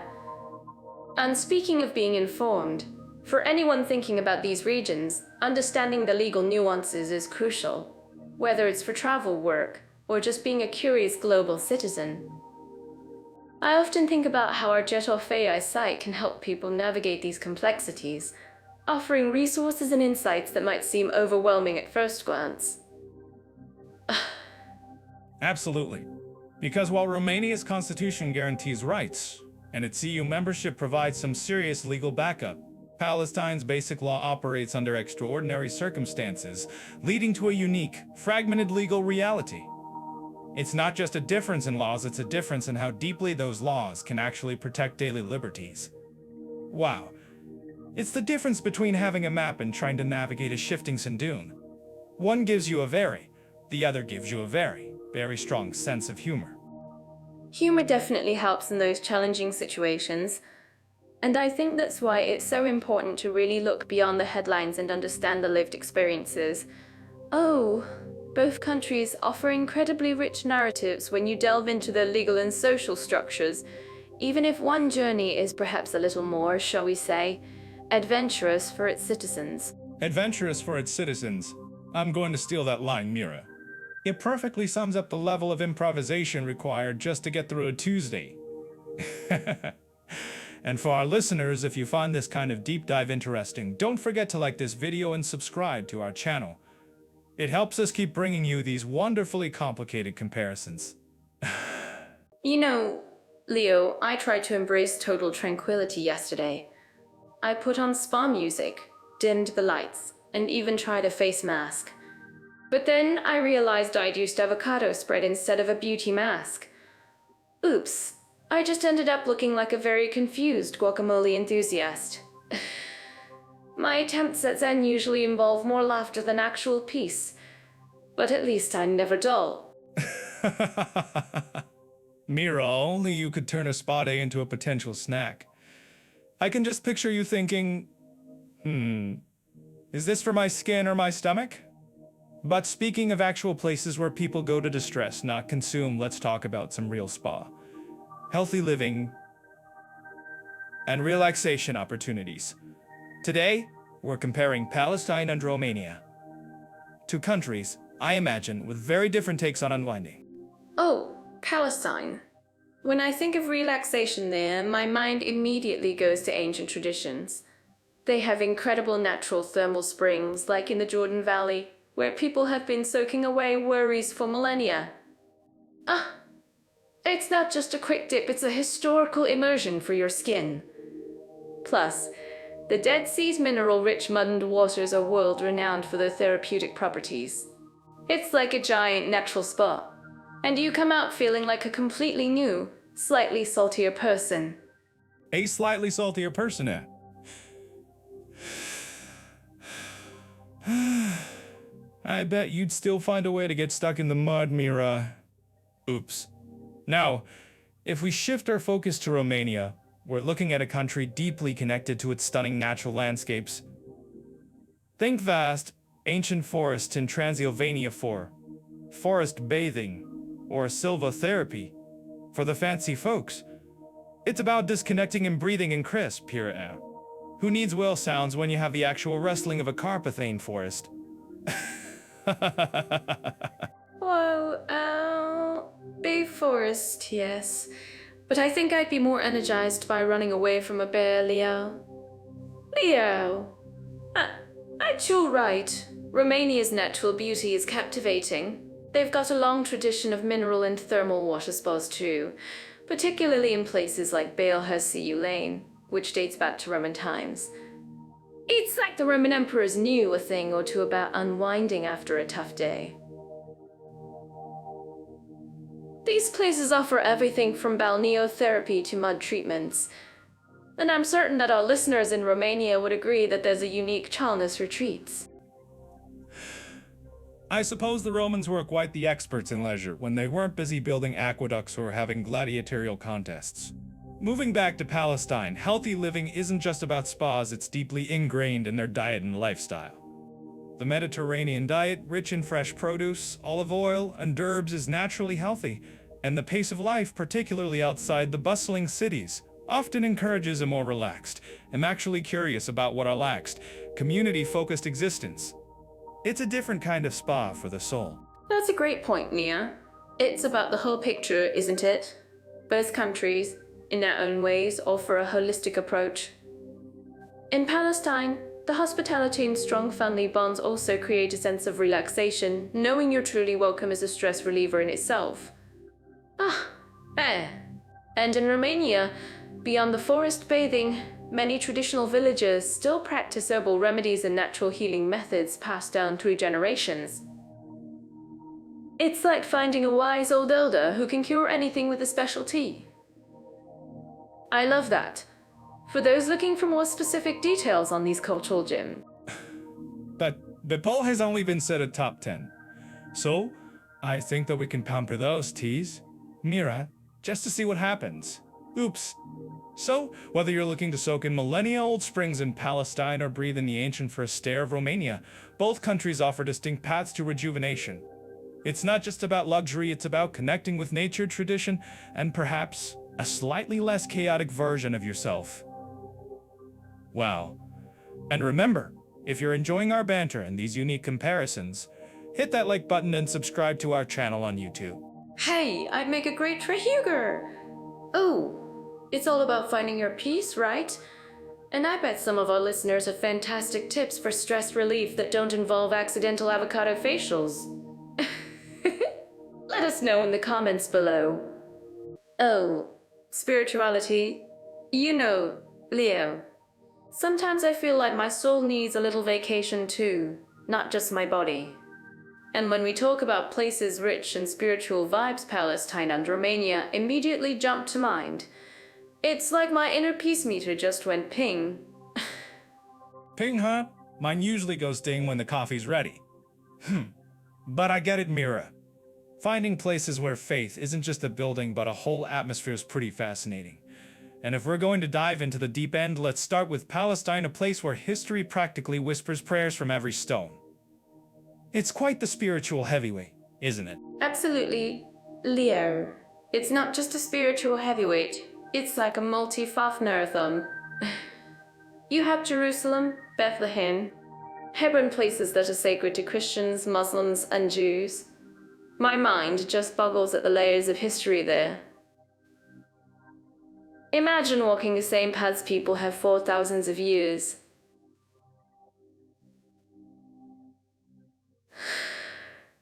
You almost expect to bump into a prophet on a street corner, offering ancient wisdom, or maybe just asking for directions to the nearest falafel stand. That's a scene I'd pay to see the prophet with a falafel craving. But seriously, the sheer density of spiritual sites in Palestine is astounding. I remember reading about visitors who go there not just for a quick tour, but for genuine spiritual immersion. It's not just about seeing the place, it's about feeling it. Though I'm certain our listeners who visited can attest to the logistical puzzle of visiting all three holy sites in one day. Well, Leo, maybe your inner peace was just waiting for the right rug to unfold. But you're right, it's incredibly powerful. And the communities there, they often live side by side, sharing the same air. The same incredible generosity. It's a living testament to faith.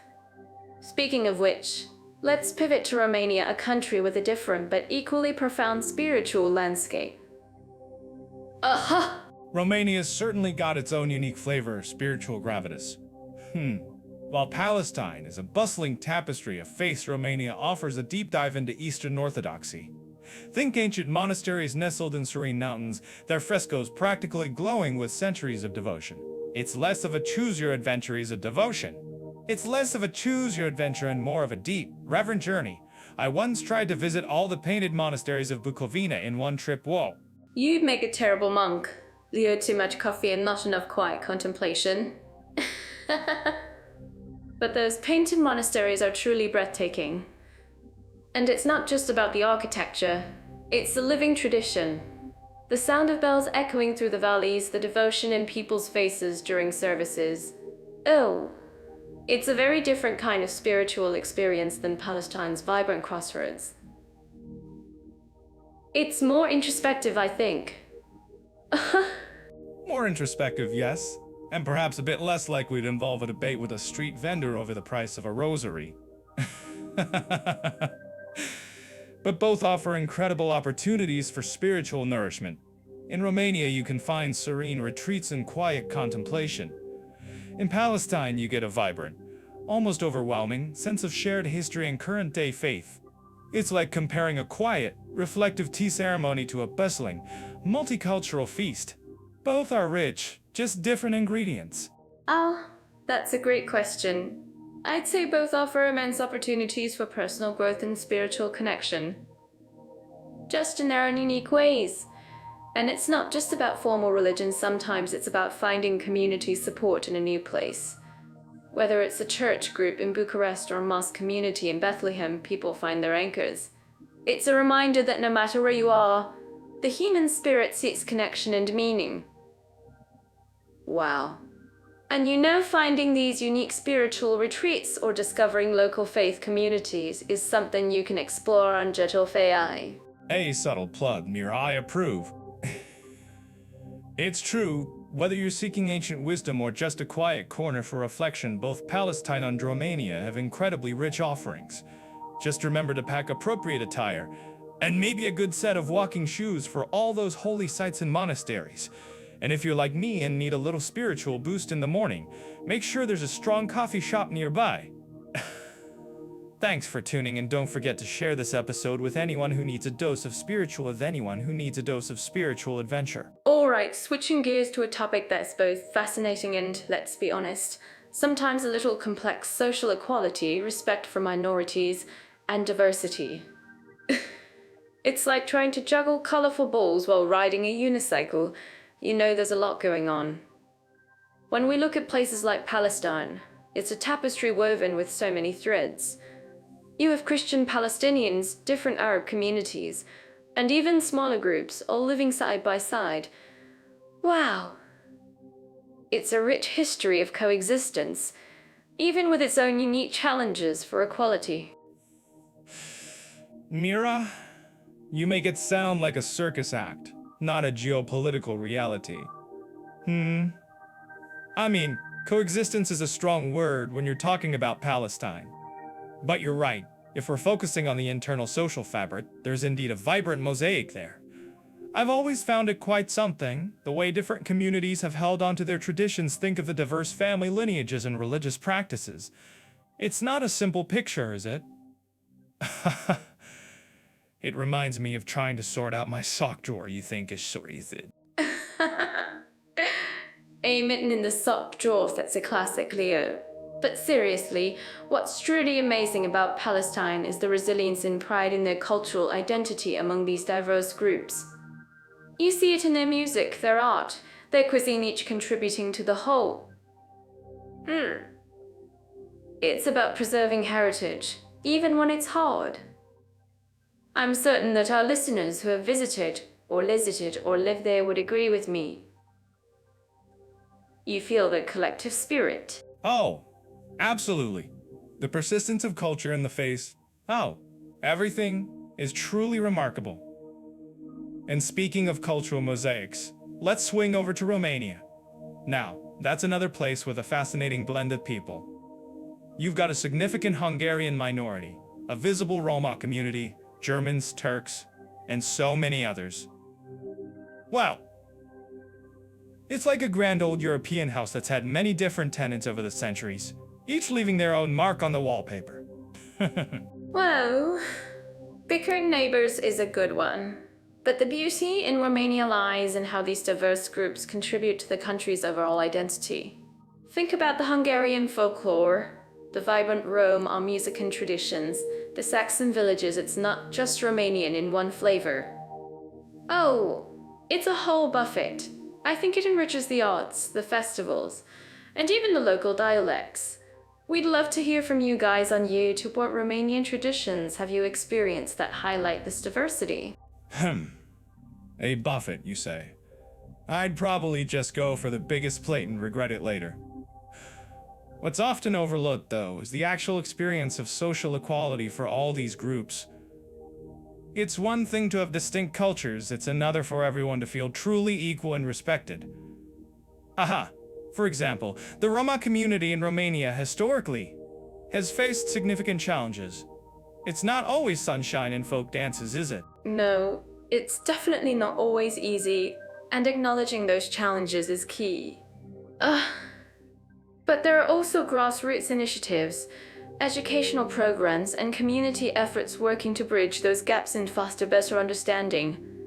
Oh, it's a slow burn sometimes, but the intention for greater inclusivity is there. It's like planting a garden, you have to keep tending to it, right? And if you're curious about any of these initiatives, don't forget to check out articles and resources on Jet Off AI for deeper dives. I garden, Mira. I'm more of a set-it-and-forget-it kind of guy when it comes to gardening. But I get your point. It's about constant effort.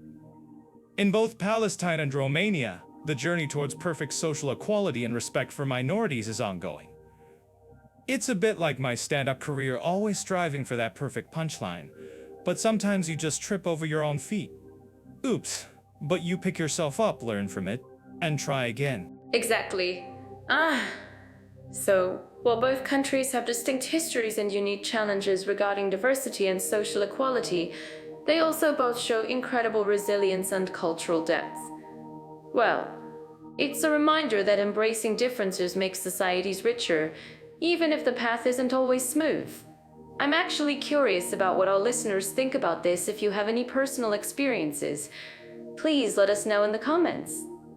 We love hearing from you. And don't forget to hit the like button if you appreciate us trying to unravel these complex tapestries without, completely pulling a thread. We'll probably be talking about this forever, because the nuances are endless. But for now, that's our take on social equality, respect for minorities and diversity in Palestine and Romania.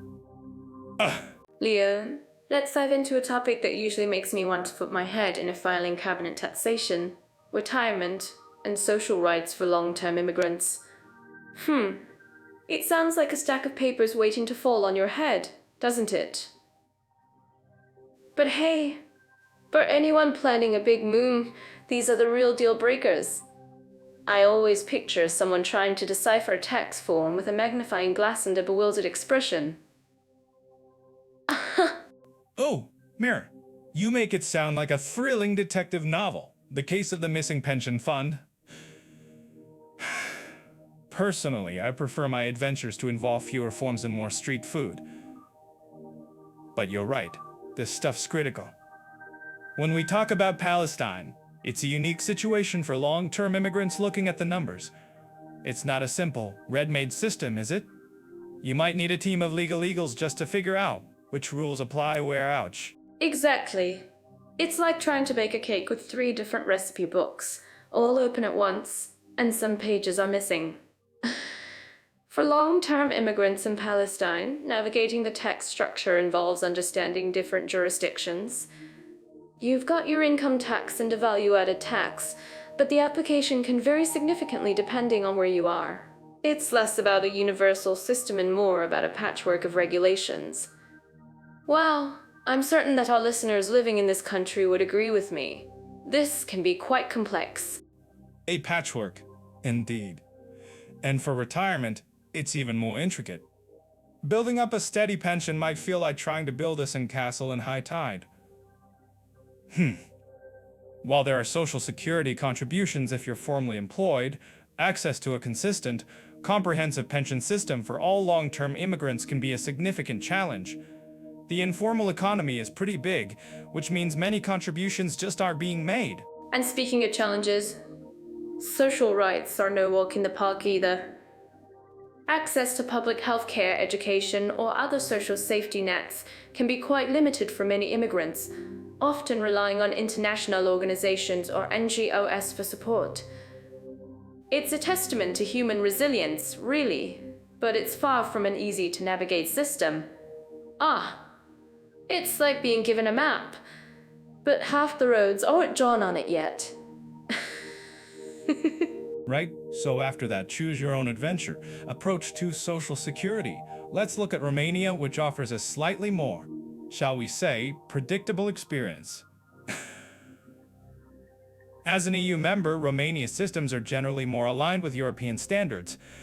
For instance, their flat tax system is pretty appealing, isn't it? A 10% income tax for most. That's almost poetic for a tax form, wow. Oh, a flat tax. I'm picturing an accountant doing a happy dance right now. It certainly simplifies things compared to navigating multiple tax brackets or conflicting regulations. Long-term immigrants who are legally employed and paying into the system will find a much clearer path to their social rights and future benefits. It's more like a clear, step-by-step instruction manual. Indeed. When it comes to retirement, your mandatory social security contributions actually mean something. You're building up those pension rights, which is quite the relief after discussing the previous scenario. And for our EU citizen listeners, there are often portability rules that make it even smoother. It almost sounds too straightforward for my comedic tastes. Don't worry, Leo. I'm sure we can find some bureaucratic humor somewhere. But yes, access to state healthcare is typically granted if you're contributing to Social Security, and education is generally accessible. While there can still be a bit of paperwork and bureaucratic hurdles, it's still bureaucracy. After all, the social safety nets are definitely more defined. Ooh. So, to summarize our little journey through financial landscapes, one country offers a complex, multi-large approach that requires immense local knowledge and adaptability, while the other provides a more standardized, EU-aligned system with clearer paths for long-term immigrants. It's the difference between improvising your way through a just piece and playing a perfectly charted symphony. And I'm certain our listeners who've navigated these systems have some stories to tell. I'm actually curious about what our listeners think about this. Well said, Leo. And whether you prefer the unpredictable jazz or the organized symphony, understanding these systems is crucial. No one wants to hit retirement age and find out their pension plan was actually a doodle on a napkin. Oops. For more details and resources on these topics, remember you can always visit Jet-Off AI for deeper insights. Alright, Leo. For our final deep dive today, let's talk about something that truly gets me excited. Meeting specific interests.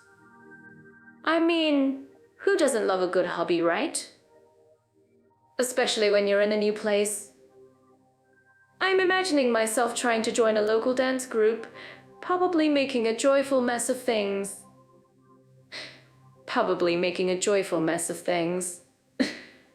What have you observed about Palestine and Romania in this regard? Mira, knowing your dance moves, I'm picturing a very confused Palestinian dab keg group trying to keep up. But to answer your question, it's a fascinating contrast. In Palestine, what often brings people together isn't always a hobby club in the Western sense, but rather a profound connection to heritage and community. Well, think about it, you'll find incredible opportunities for historical preservation. Think about it, you'll find a deep engagement with history and art.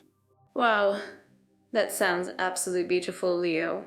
Learning a traditional craft like embroidery would be so therapeutic. And speaking of historical sites, I can just imagine the stories that come with each carving.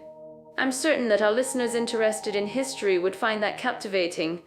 So, no explicit hobby clubs, but a very organic way of preserving culture. That's truly special. Now, shifting gears a bit. What about regular activities? Oops! Extracurriculars in Romania often involve something slightly more dramatic. Beyond the obvious hiking and skiing in the Carpathians, which are stunning, you'd be surprised by the number of folklore groups. Wow, people are serious about their traditional music and dance. I once saw a group of men in traditional music and dance. I once saw a group of men in traditional outfits. I'm actually curious about what our listeners think about this. Any secret vampire lore? You might not find a vampire lore. Oh my goodness. Dancing with exes. Oh, I'm half terrified and half ready to join in. That sounds like my kind of party, honestly. And yes, the vampire lore. I can totally picture a theme to its both history and a dramatic reenactment. I bet those tour guides have some fantastic stories. What about more modern interests in Romania, though? Like, are there vibrant art scenes or quickie tech meetups?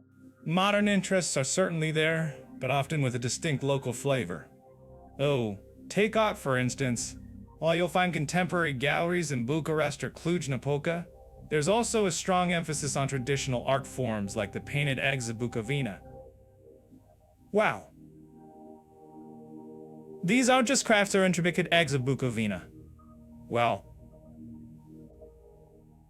these aren't just crafts, they're intricate works of art that take immense skill. I recall seeing an entire festival dedicated to medievalry, and Accommodation skill. But they're definitely engaged in specialized online yarching. That's incredible. So, both countries offer a rich tapestry of interests, just expressed in different ways. Palestine with its deep connection to ancestral crafts and history, and Romania with its vibrant folklore, stunning nature, and even a playful embrace of the slightly spooky. Oh, it's not about a checklist of clubs, but about how the community fosters and expresses passions. If you think this is wrong, please let us know in the comments. Exactly, Mira. It's not about having a perfectly organized stamp collecting society on every corner. It's about whether the culture itself encourages specific interests, whether they're ancient traditions or modern digital communities. Wow, both Palestine and Romania definitely do, just with their own unique flair. And with that, dear listeners, we've reached the end of our journey for this episode. What a ride it's been comparing these to incredible countries. Oh. Indeed. We hope our dive into Palestine and Romania, from general security to meeting specific interests, has given you plenty to think about. This episode marks our farewell for now. After sharing all this info, we're signing off until our next comparison podcast. Please follow the Getafe YouTube channel for more episodes like this. Hit that bell icon to catch our videos the moment they drop and be among the first to listen. We'd love for you to share your thoughts, comments, and critiques below. Reading and responding to them truly brightens our day. Thanks for joining us. We'll be back soon with more. So until then, take care and see you in the next one. Warmest wishes from us. Until next time, everyone. Oh!